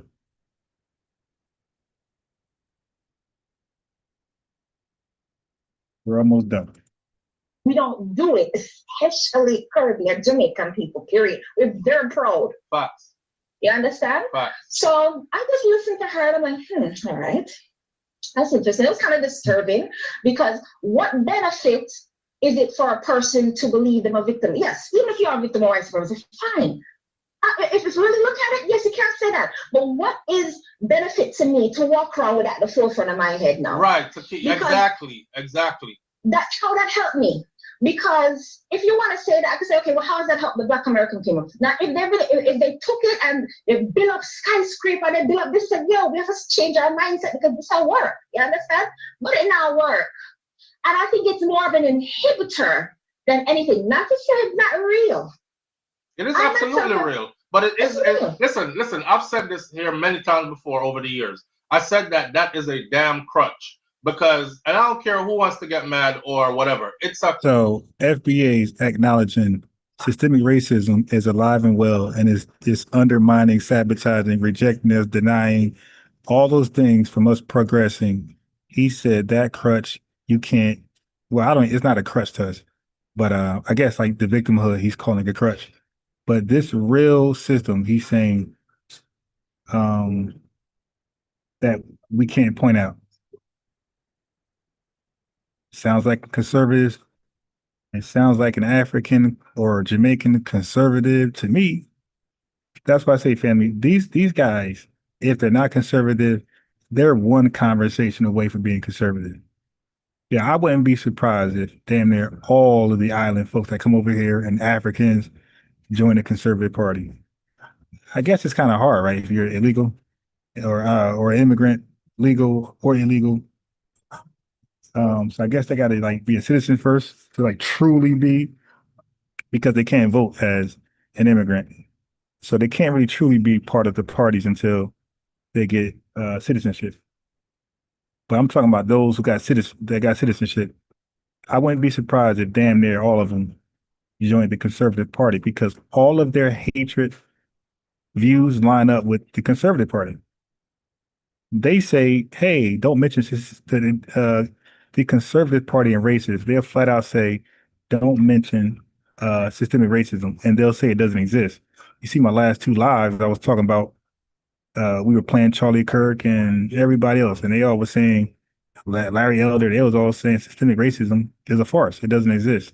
We're just complaining. Sounds a lot like this guy. Crutch. It's a crutch because, look, okay, so we know what happened before. We know what is happening now, systemically what's happening now. We know that it's real. We don't have to keep telling people we know it's real, but we know it's real. But what? No, we got to keep saying it's real because we have a whole party of millions of white racists saying it ain't real, and they got funny stats and funny facts to back up their crazy claims. So no, we got to address that. So we're different than you. We're not gonna let people just abuse us with rhetoric and let it go unchallenged, because if something is repeated over and over, it becomes true. Look at the 13%, 50% thing they're pushing right now. No tether. We're not gonna lay down. We're gonna fight like we always do. What are we going to do to combat that to put us in a better position? There's no us. There's no us. Don't do that. And there's no we. It's you and it's us. You dig? We're not French. We're not Haitian. We don't say we. My boy, there's no us. There's no we. You got to fight your fight. We're going to fight our fight. I'm surprised you didn't get that. It's funny how your FBA is all in your mouth, pause, but you don't understand that we have delineated. Like, our fight isn't your fight. And your fight is definitely not ours. Okay? You guys are worried about Trump. We don't give a fuck about Trump. So we got two different fights. Exactly. That's where I'm at with it. I'm past, and most Caribbean people are raised. I know especially Jamaicans are raised to go beyond that. All right, man, we know what the problem is already. Make we find the solution. But we have to find a way to keep our head above water, but to rise up as well, right? To be great as well. So we can't make this hold us down. So where do we go from this? I'm about the solution. So the solution is fleeing. See, where was that energy in Jamaica? You're about solutions? Okay, well, we've been saying this your solution for like the last several years. Go be great in your homeland. Go build it up. Matter of fact, you could come back. We don't mind. Just go build your homeland up. Make it hospitable and habitable for your people. You dig? They're about solutions in our country. What about being a solutionist in your country? Is that a conversation? Yes, we know the problem, and we don't Right. need to spend the next 400 or 500 years saying what the problem is. No. We know what the problem is. Exactly. But let's get You to know- a solution from us. Well, no, there's no us because you're not like us. But your solution is fleeing. That can't be our solution. For us. Right. By That's us. how. Right. That's the mentality we carry, which I think is very different. I've been in rooms with, you're the only black person there, and then look. But let me tell you something. When I come in the room, you would think I'm a queen. Because I'm just the level of I've heard them say Caribbean cockiness, Yes. arrogance, whatever you want to call it. Yes. To me, time when I walk in the room. Yeah, we pull up our room. You understand? Yeah, I've heard them And say some that of too about us. Yes, but good that we have that. Right. Because we just I cannot walk in a room with my head bent down and I feel uncomfortable. I wasn't built like that. Right. My people are too arrogant for that. I don't come from that. I think that's And a we're part not of going it. to be that. That is part of the problem. Yeah. They think we're arrogant. And we're always, if you want to call it, Yeah, we don't. What's up with this lady? Man, we don't think about y'all at all. And I think that's what hurt the most. We don't think about you. We think about winning. You think about us. arrogant, we are always going to be that people Yeah. because it works in our favor and it's in our blood. Yeah. We are never going to bend for nobody. We're not built like that, and we're not going to change. So that them have to deal with. Absolutely. I think that's We're not gonna change that's that. a big part of it. I've That is heard the them. problem I've been that they told have. that, and I've heard that before. Y'all act like y'all better than everybody else. That's all right. Yeah, You should act like I've you better than definitely heard everybody that else before too. in person. You should act. Let me That's not how we think, but whatever. tell you something. As I said, Haitian, nobody, none of them can say them have more strive than Haitian people. Right. And let me tell you, when you see Haitian people, them walking, you will think them too sad them himself in the flesh. It's true. When they walk in the room. True. True. Them Heights of pride confidence. at top. Yeah, true. You understand? So if you don't walk in the room like you own the room, that is your problem. That's not me. But don't I'm not expect me gonna to beg make for that. myself little. No, for I'm not you. going to make myself little for you. Right. So you have to feel in yourself why I don't do that for me. Mm.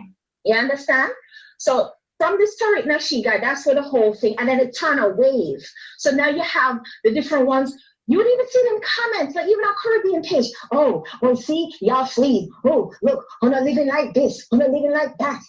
Yeah, and we did this and this and that. And you would see these people popping up in places and in comment sections.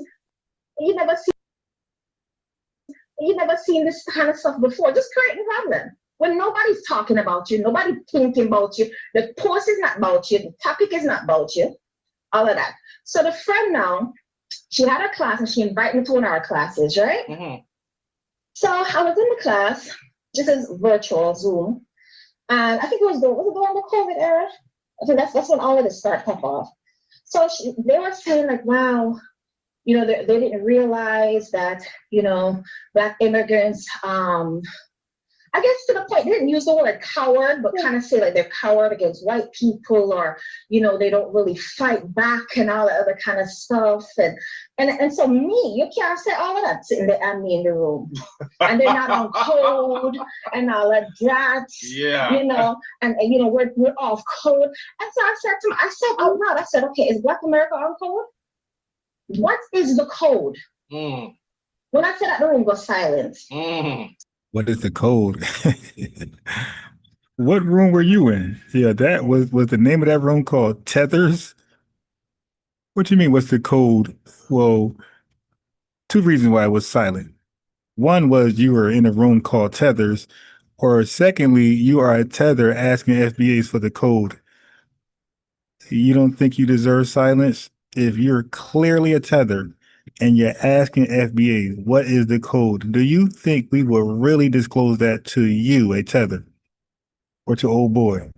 Like, that's the fact that it was silenced is evident we were on code.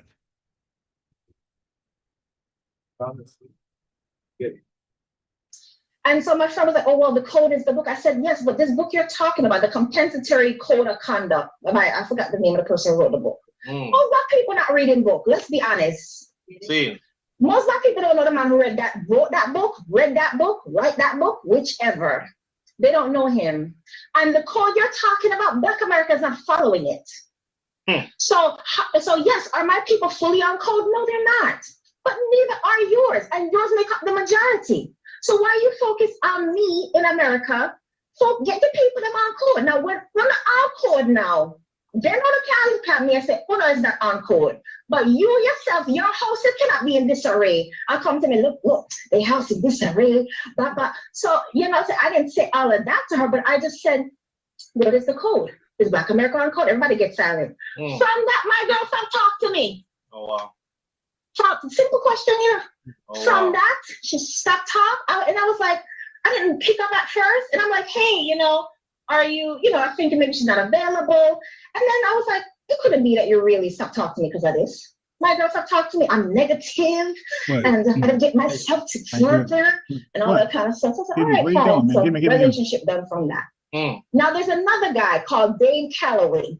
Been online for a while because after them said. The African them, the Caribbean them don't like we're not like them, they're not like us, all of that narrative. Dane Calloway has been pushing this Black Americans are Native American narrative for a while. I saw one of his tour of his video and started getting notoriety after the Tariq Nasheed thing, right? So him carry on, oh yeah, because this paper and that paper, and we're really Chickasaw and the Cherokee and the Ray and the Tay and all that kind of stuff. Now, if you look back in history, when you look at Christopher Columbus' diaries, when they come here, he said that he did see some Negroes. Yes, he did, right? But he differentiated those from the other. The Native Americans. Right. Yes. So he said he did see some Negroes, as he said. Okay, does that mean Black people were here? Well, we have some episodes that can be put towards the evidence of that. Sure. Does that mean every Black person in America is not of African descent? No, it doesn't. Because family, she's just rambling. Okay, is there gonna be a next caller? Because really, like all the hatred that she felt, she like, damn, I found the right podcast to express it all, and she's just letting it loose. Good. Now we got a point of reference. Again, another point of reference. And but then I ran across his content like a few months later, and he was saying something about something that was like, I don't even remember, but it was like something distasteful to me then. Like, what? They're there and we are here. They're them and we are us kind of thing. And I never really went back into his content. I had no idea that's where the FBA thing came from. That's where he came up with the term foundational Black American, and then everybody started calling themselves foundational Black American from that. And then he started to say, oh, this person, their policies are not good. Oh, let me look up their background. I don't think they're foundational Black American. They're tethers. Then they have this term tethers. Oh no, they put the white man put these tethers in place. They brought these tethers here to replace us. And when they go through the immigration process, they're told not to hang around Black Americans. The first time I hear that. Did you go through such a seminar, Soflo, when you come to America? No, which part that happened? No. It missed me. It looked like it missed you, right? Never hear about that one before. Yeah, so there's a seminar, and they tell Black immigrants to stay away from Black Americans. And I'm like, where y'all get this information from? So that is where all of this is coming from. It is mass hysteria, mass confusion, and mass division. Hey, peace to JBZ, intuitively wise. I see you in the building. Aspiring Heights. Absolutely. I absolutely. And that's what's causing the problem. That's the root of the problem. So we're in a I don't want to use no profanity, but what's the word do I use then? Because I'm still okay.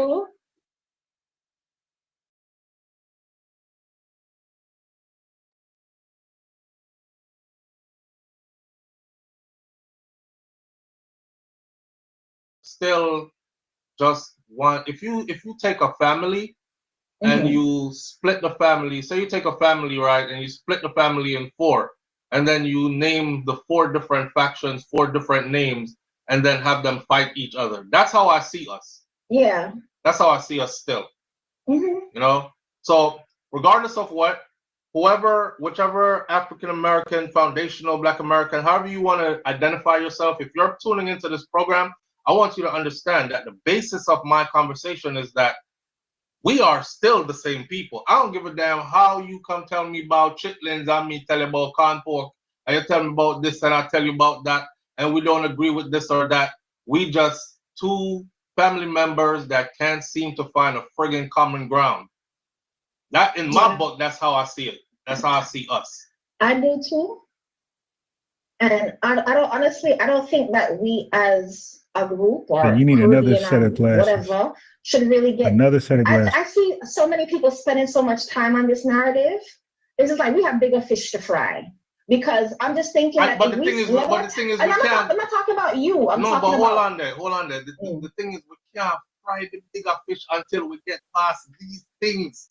Because look at the outcome of this damn election. That's what I'm talking about. Now we having stuff like the EOE being revoked. 1965 Civil Rights Executive Order that prohibits discrimination based on race, color, religion, sex, or national origin. Revoked. Okay, we just proved that was a lie. That's another tether lie. My man got up and said he had the most votes, and I went and looked up because they, you know, when they do the charts and they tell you this many voted that were this many voted that were that. The Hispanic community was represented by this many votes to the right versus left. Black votes came in this. Black votes came in heavily. And the conversations leading up to the election were also very stunning to me. Because we had a lot, come on now, we saw the videos. Brothers were hiding it. They were out speaking it. Sisters were out speaking it. Are you going to vote for Kamala Harris? Hell no, I'm not. She ain't Black. She not one of us. Isn't that our right?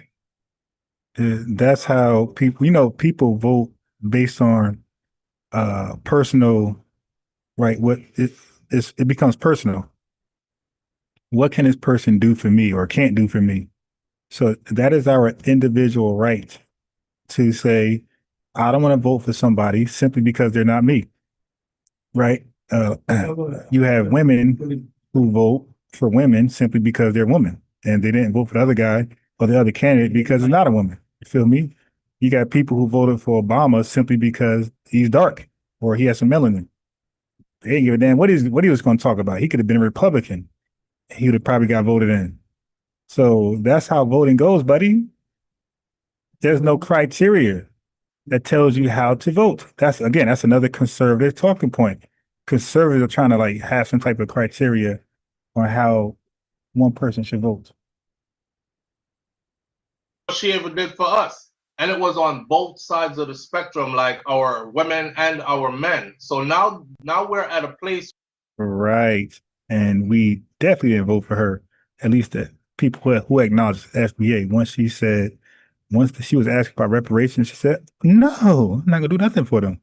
That's a wrap. Where a person has been elected because of your support, and they are pulling cards that don't support your betterment. Here we are again. You literally lent support to somebody who is against your development because you are so against somebody who identified as you, saying they're not you or not like you. So we have to have we have to fix this, or else this is what we're going to keep on doing. Them ain't my people, use my people, so. Hold on. Marva Blocker said, it's sad that it took us to say we wanted to lineage for them to say it's a we thing now. That's a fact, Marva. Let me give you lineage drinks and make you a moderator. Who else is new here? Because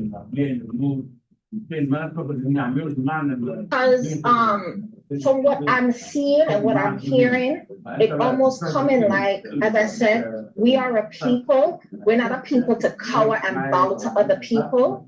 And it seems to me that there's an expectation of cowering and bowing and, oh, it wasn't for you, and, we wouldn't be, and, we had to flee. We're not that group of people. We're not going to do that. We don't operate like that.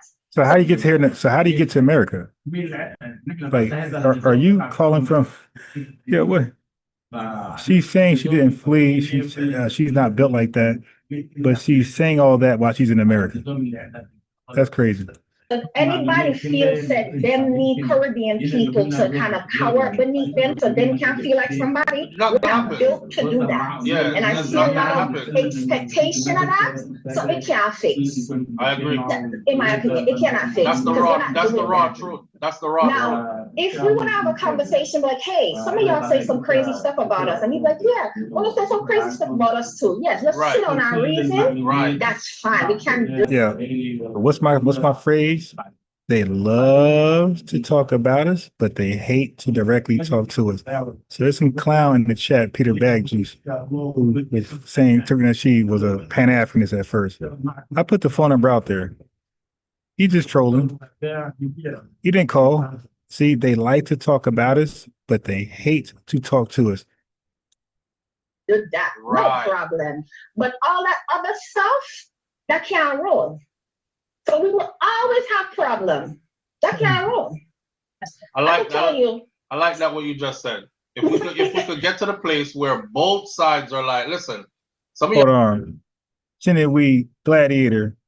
Okay, so now this guy has an issue with FBAs, and now he's talking about we need to come together to do something.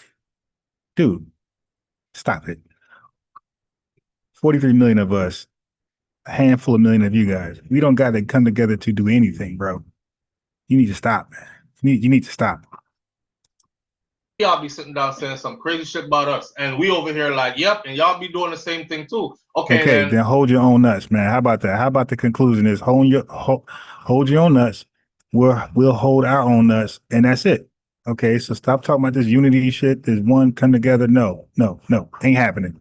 Now, how about that? How about you continue to do what you do, and we continue to do what we do, and leave it like that.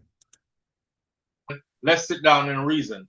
That's where we need to be. I'm past that. That's where we need to be. No. I don't see it. Well, you know what? We can start with you, because I did just write you. So let's see if you accept it. Let's check it.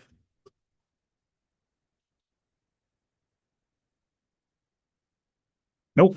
He wasn't one of those notifications. So far, he did not accept the invitation. Why? Because in general, Black people love conflict. Because if it's not the ethnic conflict, it's the gender conflict.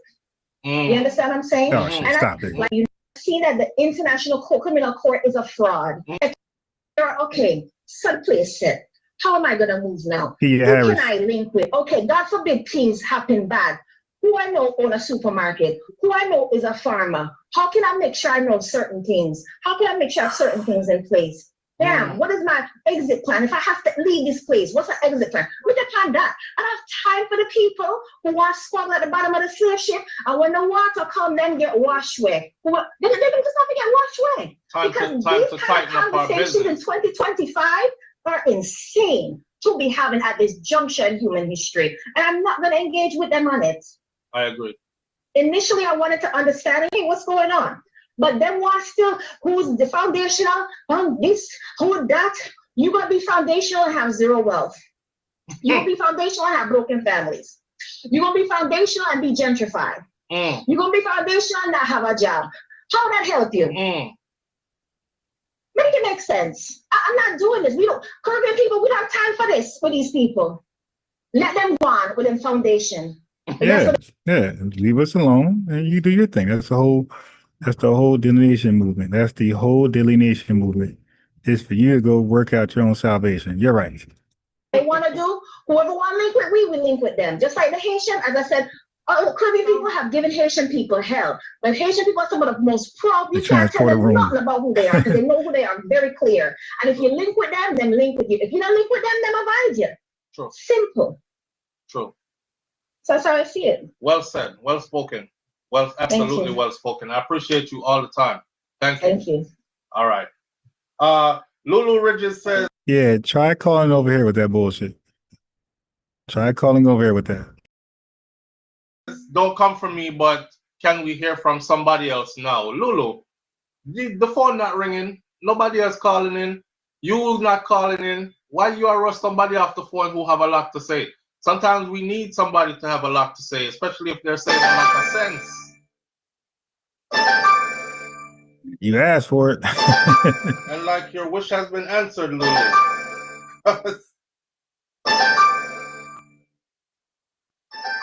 Answer that phone call, man.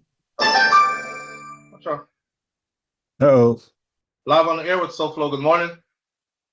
Manners and respect, family. What go on? If you have us on speaker or Bluetooth, please take us off. You sound super low and we can't hear you. Oh, no, I'm not going to speak. Okay, well, we can't hear you, brother. You know what you have to say? Oh, give me a second to turn the TV on. Okay. Is it better now? You're whispering. Oh, no, I'm not whispering. All right, what I'm saying. I guess some people just need to go back and look at history because... Can y'all hear him? Can y'all hear him? Because I can't hear him. The people say they barely can hear you. I have you on a speaker next to my head and okay. I can't. Is it better now? Yes, it's better now. What was the issue? Okay. Yeah, maybe I was talking to Lord because I have a child sleeping. Oh, well, all right. That's what I'm saying now. I guess a lot of people actually forget about their history because guess what happened now? Immigrant came here for a better life, right? Live on the air with SoFlo. Good morning. SoFlo, good morning. I'm Okay, getting ready to go to class. My sister, give me 1 second. I love it. Yes. I said to that brother just now, I said, speak up for me. He said, him can't speak, he's speaking up, right? I said, if you have a Bluetooth or speaker, take us off, we can't hear you. He spoke up and said, can you hear me now? I said, yes, you sound good now. Him said, I guess I was talking low because I have a child that I don't want to wake. So, brother, you already know you have a child you don't want to wake and you're whispering. I'm telling you, we can't hear you. All right, go ahead, my sister. So I think I chimed in about 30 minutes ago. This is a very interesting subject. First of all, it is by design that we're divided. Absolutely. We recognize, particularly in the Caribbean. Oh, shit. It's the white man. The white man. White supremacy is dividing us. Okay. White supremacy, well, they could be the reason, essentially. Because you guys say it was white supremacy that told your parents to delineate from Black Americans when you get to this country, you know, when you go to school with us. So, yeah, allegedly, white supremacy told your parents that. But it's you guys' testimony that that your parents came here with anti-FBA beliefs. That's almost all of their consistent testimony. I played it earlier from like 25 different people, and I got 25 more. That's their consistent testimony that their parents have hatred, disdain, envy, jealousy of FBAs because of the movies. Okay. Jamaica was a place. Remember, Jamaica was a place you brought the slaves you couldn't control. They came from Louisiana, New York, Barbados, Trinidad, all over. Facts. There is always a system behind the division. So I think sometimes I speak as a Jamaican, and I think I was very fortunate to go to 2 historically Black colleges in Alabama. And I'll say this. Part of the challenge for us as Jamaican people is that we're very proud. We are resilient at a level that I think African Americans have not been. So it's like, on one hand, you have to give them credit for the civil rights movement, because if they didn't do it, we wouldn't be here. Absolutely. Fair enough. Absolutely. The other side of it is that we have to be careful when we are called people lazy, because that's what the white man said. They just unearthed some bodies in Central Park of Black people Remember, we're lazy. When they looked at the bones, the muscle was removed from the bone, which means they died from being overworked. So we're told that we're lazy. So what happened is, for most of us who come here, we fail to realize that I teach at a university, and the first, like yesterday was the first class. I said, listen, anybody ever had a black teacher? Some said yes, some said no. I said, first of all, I'm not an African American. So I show up black. I respect the African American experience, but I was born in Jamaica. I grew up in Canada. I live in America now. I'm not African American. So let's get that out the door. I think part of the challenge is some of us love to call the people them lazy. And so we'll come here and we'll do 2 to 3 jobs, right? And we'll see an African American who isn't working, who's on the corner, who isn't doing a lot. But you got to remember, you come from a society, despite its the history with slavery, we saw our people in charge. 1962, we told England to go. You know your teacher black, your prime minister black, the judge black, everybody that you know black. And although the motto that in Jamaica is out of many one people, so psychologically you have an advantage already. So you know when you come America, England, Canada, you know say you come to get. So you don't have no problem with who you are, and if you're the first in the room, you know you belong. So we come with an advantage. And I have that discussions with my African American friends. I said, I'm not going to be disrespectful. I also don't see racism the way you see it. I never had no dogs let go on my grandparents. I didn't see my grandparents get hosed. I didn't see somebody come and tell my grandparents who had a property for 3 generations, we're going to build a highway through this neighborhood. And guess what? Your house coming down. And by the way, we don't know where you're going to live. Okay, so we got a Caribbean person halfway honest, but let me say this, man. We know it's impossible to work 4 jobs. All right, we know it's impossible to work more than 2 jobs, right? It's only 24 hours in a day. They can't be full-time jobs. We know that. All right, so at best, 2 jobs. All right. That's fine. But there's reasons why you can work 4 jobs. Like I said, be a bunch of under-the-table jobs. Because a lot of Jamaicans come over here illegally. So yes, you're going to wait 4 or 5 jobs because they're all going to be under the table. They're all illegal. And that only applies to those who come here illegally. But those who come, because Aubrey broke down why people come here illegally as opposed to legally. If you find a immigrant, Jamaican immigrant here illegally, that means that they're an upstanding citizen back in their country. They were working, they got a decent education, they're not going to be a burden to society in America, okay? If you find somebody from Jamaica or anybody anywhere in this country that's over here illegally, there's a great chance that they were doing illegal criminal behavior in their country. And that's why they could easily do it over here. So, but all of their employment will have to be illegal employment because they don't have the proper paperwork, no visas, no green card, none of that stuff.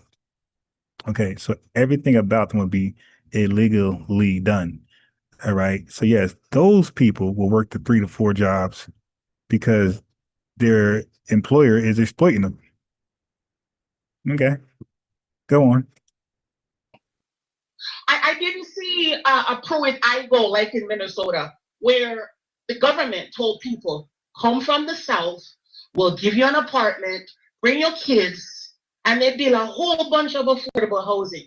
One stipulation, no males allowed. So you hear people say, oh, during slavery, there were more African Americans who were married and there were more families than after. Yes, but by design, that was destroyed because once they moved to the apartment, if it's a son and he's 12 and the daughter is 15, the mother got a 3-bedroom apartment.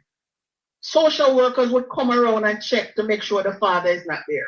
Right. What do you think happened to that home? And at the same time, on the other side of town, you're giving whites loans and grants to buy houses. Same thing with the GI Bill. African Americans came home after the war. Everybody else get housed. Everybody get money to go to school. They got nothing. So while we look the same, our history is not the same. True. Absolutely. Also, I asked my African American sister, I said, what is different? She said, let me tell you what's different. The Jewish people always teach them about the Holocaust. They will forever talk about the Holocaust. She said, let me tell you about my African American ancestors. When I asked them what happened, they said, we don't want to talk about it. We don't want to go back there. So she said, we don't know what happened. And people who don't know their past is bound to repeat it. If you Yes, I like most of what she's saying. She's kind of setting this dude straight. Of course, he's uncomfortable. look at back in the day, generations ago, they were going to historically black colleges, they were working, they were boycotting, they were together. That no day again. True. True. We don't have no sense of community, and the more we devalue education, and I say I forgot college, but the more we devalue education, there's FBA no combo in the building. so you convince the same people Miss who will D61 not benefit Sports. from these laws that they should vote against I see you. the very thing that they need. People think that Hit DEI last. I see you, bro. is black. DEI is not black. DEI say must hire a certain Shadow amount of women. 1 SD in the DEI building. say must make sure the folks in the country get the same access to healthcare and the services and small business like the people in the city. So, but we've convinced people that DEI is black. So a whole bunch of people about to find out this morning that voted a certain way that, you know what, I was supposed to transfer. Yeah, he doesn't like that she called. And I love the fact that she's from the islands cooking him. She's not even like FBA because he'll find a reason to get out of it. But because she's from the island, he can't stop her. Cause it'll be clearly, his agenda will be clearly exposed at that point. To the VA hospital, and I don't have a job now because I sold my house and I was moving on base, and they told me all federal employment is closed. Yep. So people voted against the very thing. People think that, for example, the Affordable Care, they polled people in Georgia. How many of you want to get rid of Obamacare? Everybody. They come back and they poll them again. How many of you want to get rid of the Affordable Care Act? We don't want to. Yes, it's the same thing called Obamacare. Yes. So what we have is, as a Jamaican, respectfully, we're a little bit ahead in our self-esteem, in our resilience. We don't see racism the same way, but we also can tell the African Americans, say, listen, we don't care about you. But I think that's where the fight is that they're saying we struggled, and when you look at every other group, they have progressed and we haven't. But that's also because of systemic racism. Absolutely. That's because policies were put in place to stop them from being progressive. Oh, she is cooking him. Did she mention the words systemic racism? Oh, he's mad as hell because he just said earlier that was an excuse. He said that was a crutch. Now she brought it back to him and she's cooking him. God damn, he's mad. He's gonna block her phone. Well, that didn't apply to us. So some of what we see is generational. That didn't apply to us. So family, as you can see, you got some island writers. Tiger is one of them. And we have this sister right here. She's clearly a writer. It appears to me she's a writer. She's really educating him. It looks like she took her time to learn our history and and give flowers and appreciate our struggles and our wins. So it's definitely refreshing to listen to something like this come from especially a woman, because a Jamaican writer or African writer who's a man, we're kind of used to that. But to get a sister on cooking is it's good to listen to. So finish cooking them, sis. I remember in Birmingham, for example, I worked in a community. There was a project. The only thing in the project is a liquor store. And all around it is factories. She is cooking all of his corny ass tropes. Yo, look at his face. He is tight. With all kind of nasty stuff in the air. And I said to myself, how long you live? I said to the people, how long you live here? Oh, we've been here 3 generations. How the heck they gonna pull up themselves by the bootstrap without me know it? They just can't wait to get an apartment when we're not for work. I'm going on welfare. And we talk about religion. Religion has its place. Whether you're religious or not, I think being part of communities, faith communities, is important. That's my opinion. I think you can go, me for example, I go to church with lawyer, doctor, and anything we don't know, somebody will tell me. Whether you're religious or social committee. So if you have a Jamaican association in New York, join it. Say no go to church. Let's go to social organization. If you're here, say, oh my God, so the ambassador is doing it, go. You cannot insulate and isolate yourself and can't. And we don't know the policies. We don't know what's going on. We work with 2 jobs so far, we hold our heads down. And then we come and tell people, say, oh, money me up, what try and put money in my pocket, we can't buy egg. When we vote for my president, we can't buy egg. Yeah, we can't buy gas. But guess what? The police will get immunity. And your son, who's a green card holder, like them catch him or get deported. And by the way, your sister, you got plans to send for your mother and your uncle instead of not to come. So it is by design that we stay ignorant. It is by design that we fight each other. But we don't think it will get no better. You don't think it will get no better? We don't think it will, because we can't. Yo, he has nothing to say, yo. He has no, like, you see, he didn't add to the conversation at all. Crazy dude. Hateful guy. Unite. That. A diamond for thyself. That. Unfortunately, the African American, the Jamaican and the Jamaican don't like them because they say you're lazy and you just go catch up. And both of us are going, and we are making it. And if you notice, we are in our kind of position. Any organization, one of we did it. At the top of the government to the lowest, one Jamaican did it. Because we don't see racism the same way. We're fighters. I look at myself and people say, oh, you got a doctorate and you have 2 masters. You're a survival. You come to America, go to school up and student visa. I be like, now go back home, you know. Now go get a master's and go get a fellowship and get them paid. Oh, you know, maybe get that doctorate while we're still there because we don't plan to go home. So a lot of what we achieve sometimes is not because we're so smart. It's out of survival.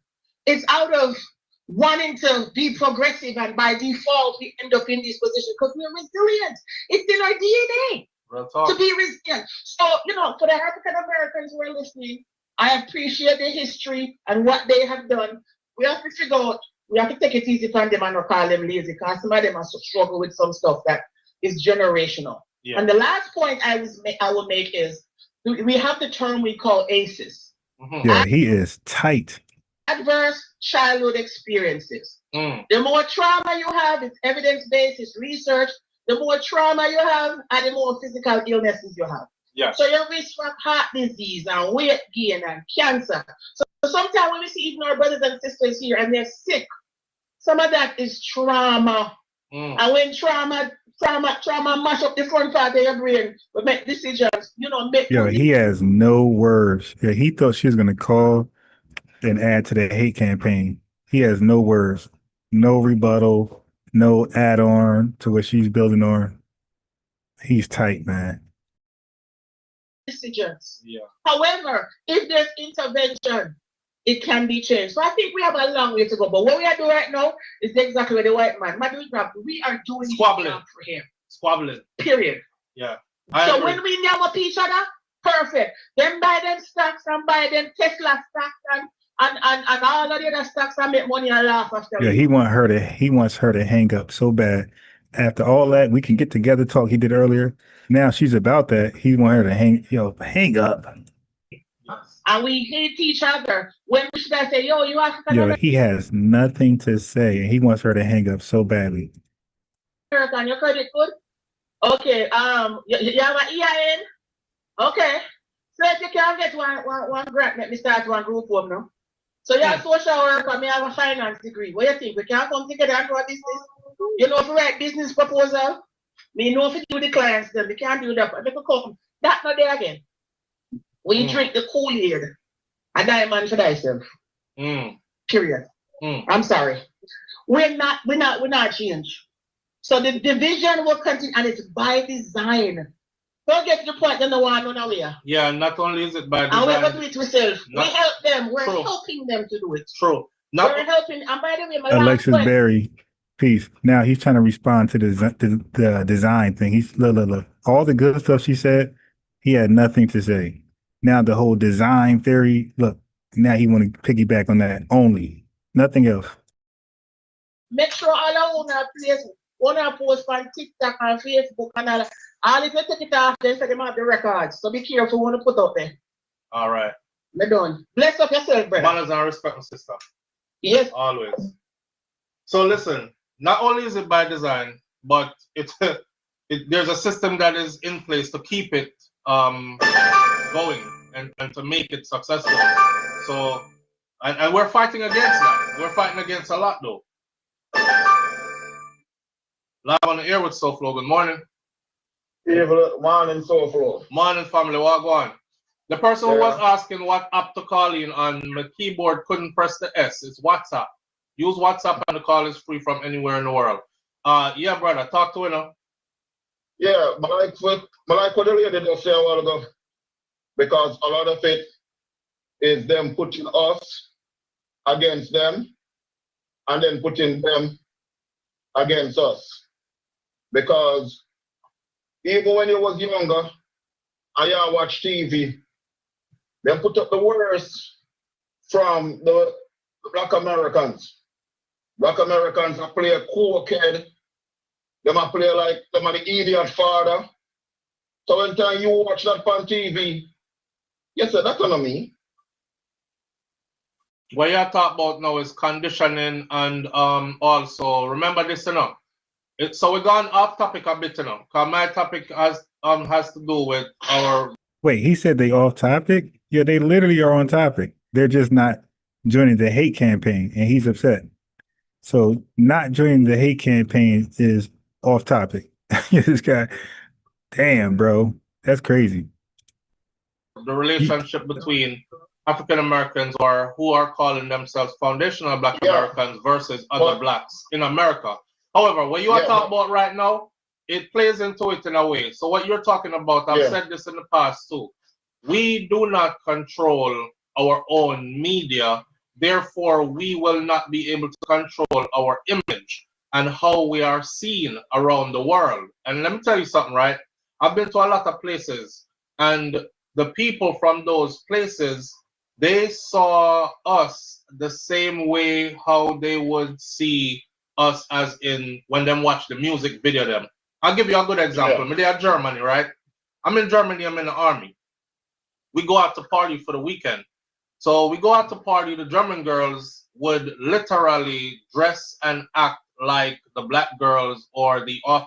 And for y'all new people who just got here, I've been live for hella long. How long? 4 hours. Depending on time that I go live, I go twice a day, early morning. I went late today, but usually early morning and 9 p.m. evening. Depending on the topic, depending on the time of day, you could find anywhere from, let's say, 80 live viewers to about 250. Just, let you know what's going on here. We're lit. We're on code. We're on code. We're lit. Black girls that are in all the music videos, club scene. When they speak to us, they will literally speak to us just like how the movies, like, I don't know if you see the movie with Baby Boy with Taraji P. Henson and Tom Tyrese, and they would speak to us like that. And so what that tells me is they learned us from how we are being projected through our. Oh, stop it, bro. We ain't learning these from no goddamn fucking movies. We learned y'all from living amongst us. Stop it. Like, that's your claim. Like, don't tell us how we said. You see how they doing? Oh, you guys learned us the same way we learned you. Stop it.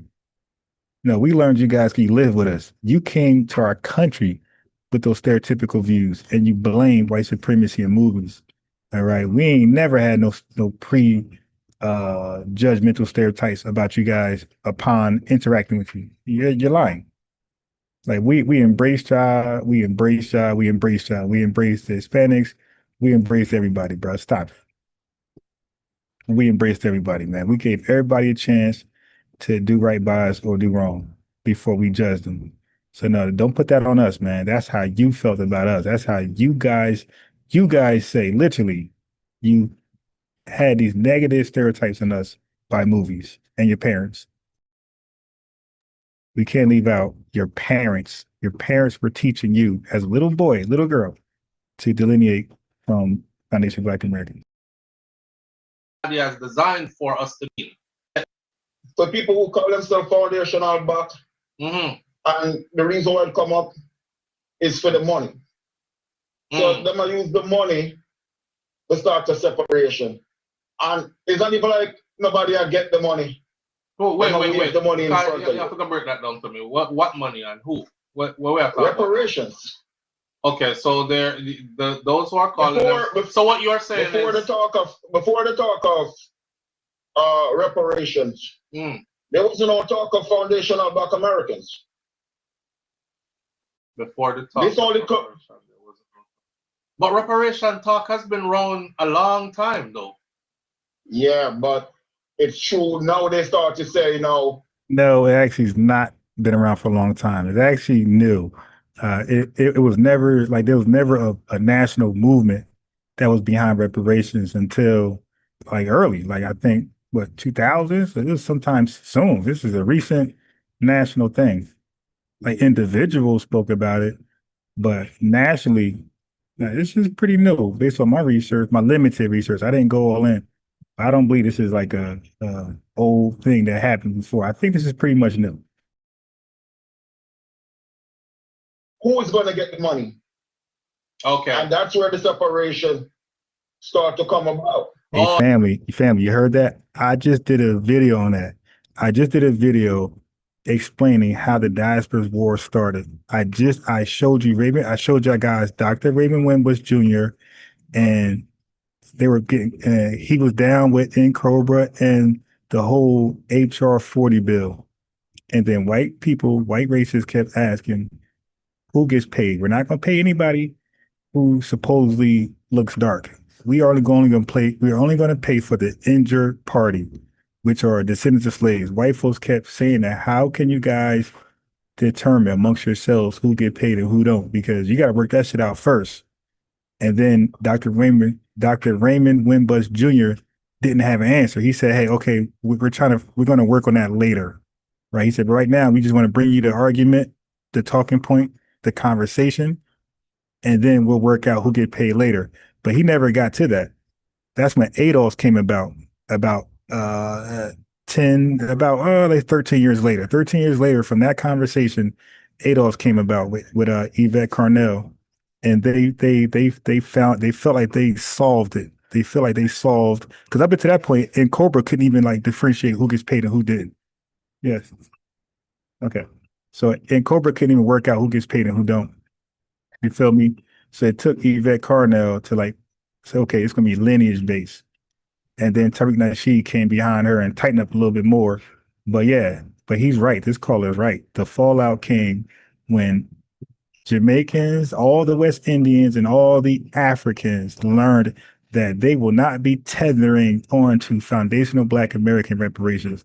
They went crazy and they never stopped. They never lacked. Like the caller was saying earlier, like we the ones that went through this here on this land, so we are entitled to this and you shouldn't come and get a part of it, kind of thing. Exactly. That's what the first caller was trying to say. Yeah, so the foundation, so it starts through money. Now the next thing I want to say is, who is going to get the money? Before the talk. But reparation talk has been around a long time, though. Yeah, but it's true. Now they start to say, who is going to get the money? Okay. And that's where the separation start to come about. Like the caller was saying earlier, like we the ones that went through this here on this land, so we are entitled to this and you shouldn't come and get a part of it, kind of thing. Exactly. That's what the first caller was trying to say. Yeah, so the foundation, so it starts through money. Now the next thing I want to say is, you notice that there's no such thing as foundational white American.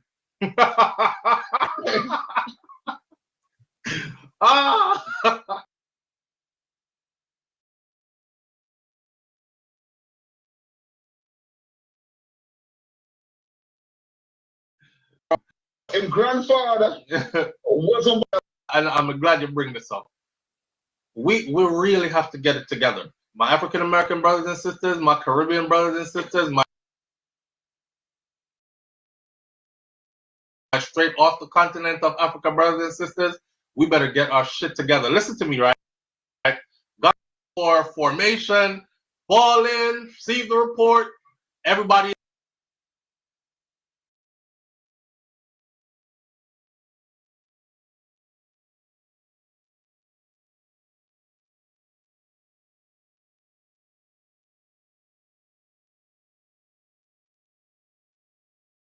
is in uniform, everybody is what we call same. When you go upstairs and you go in the barracks, you can tell who is Italian because there's a big old Italian flag. They refer to themselves as everybody united. You forget their flags. But for us, African Americans, it's always, okay, black people. But then you got the African Americans. And we start separating ourselves, right? They don't separate themselves.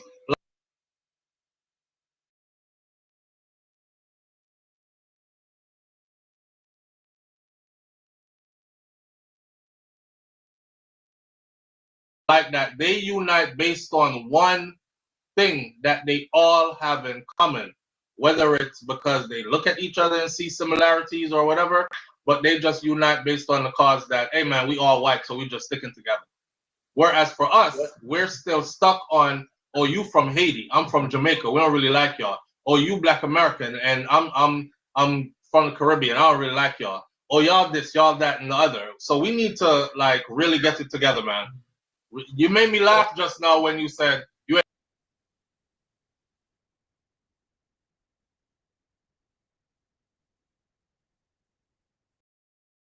remember the time. Now save you the time. You're not going to all that this morning. Because I know that's how we conversation there. That's straightforward. The part I want to say is Haiti had recognized us as all blacks. So no matter where you was from, when you put your foot on Asian ground, you were considered a free man. Okay. So no matter if you was from Jamaica, America, or where you're from, if you was a black man and you put your foot in Asian soil, you were free. And the rest of them didn't like that.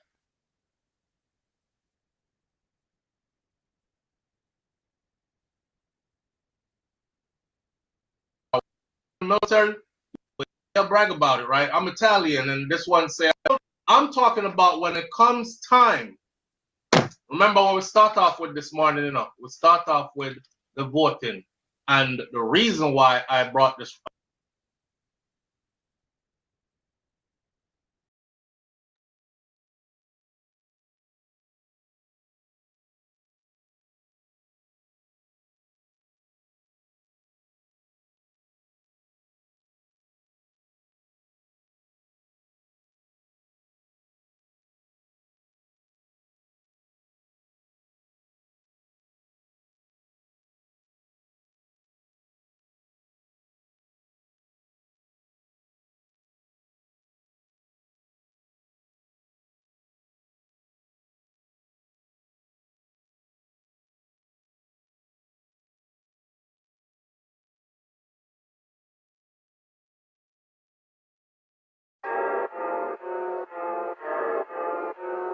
That show me subscribe. Make no mistake, we're the only black people in y'all that only eat rat, eat cat people. You ain't black, you ain't that. Matter of fact, your black is repo, I'm taking it back. Cause y'all can jack y'all from the slave, braiding the tax. Bitch. We built the foundation of innovations with groundbreaking. You ain't wanna get down now, you go ground hating, faking, with the lineage in and out, the ground shake. Someone say, FBA, we don't step, we slap, we pray,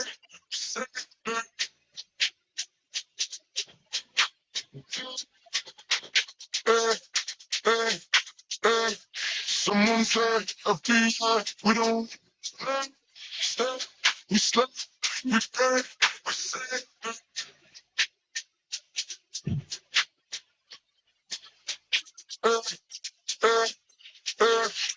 Make no mistake, we're the only black people, and y'all the only eat rat, eat cat people. You ain't black, you ain't that. Matter of fact, yo, black is repo, I'm taking it back.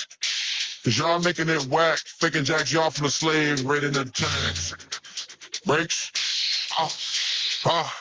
Put the foundation of innovations with groundbreaking. Y'all ain't wanna get down now, you around, hating, faking, with the lineage eating now, the ground shake.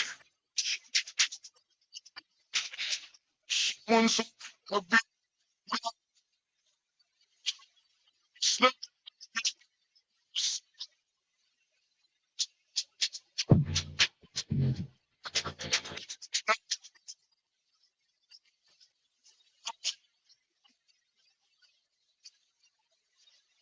Slipped, we pray.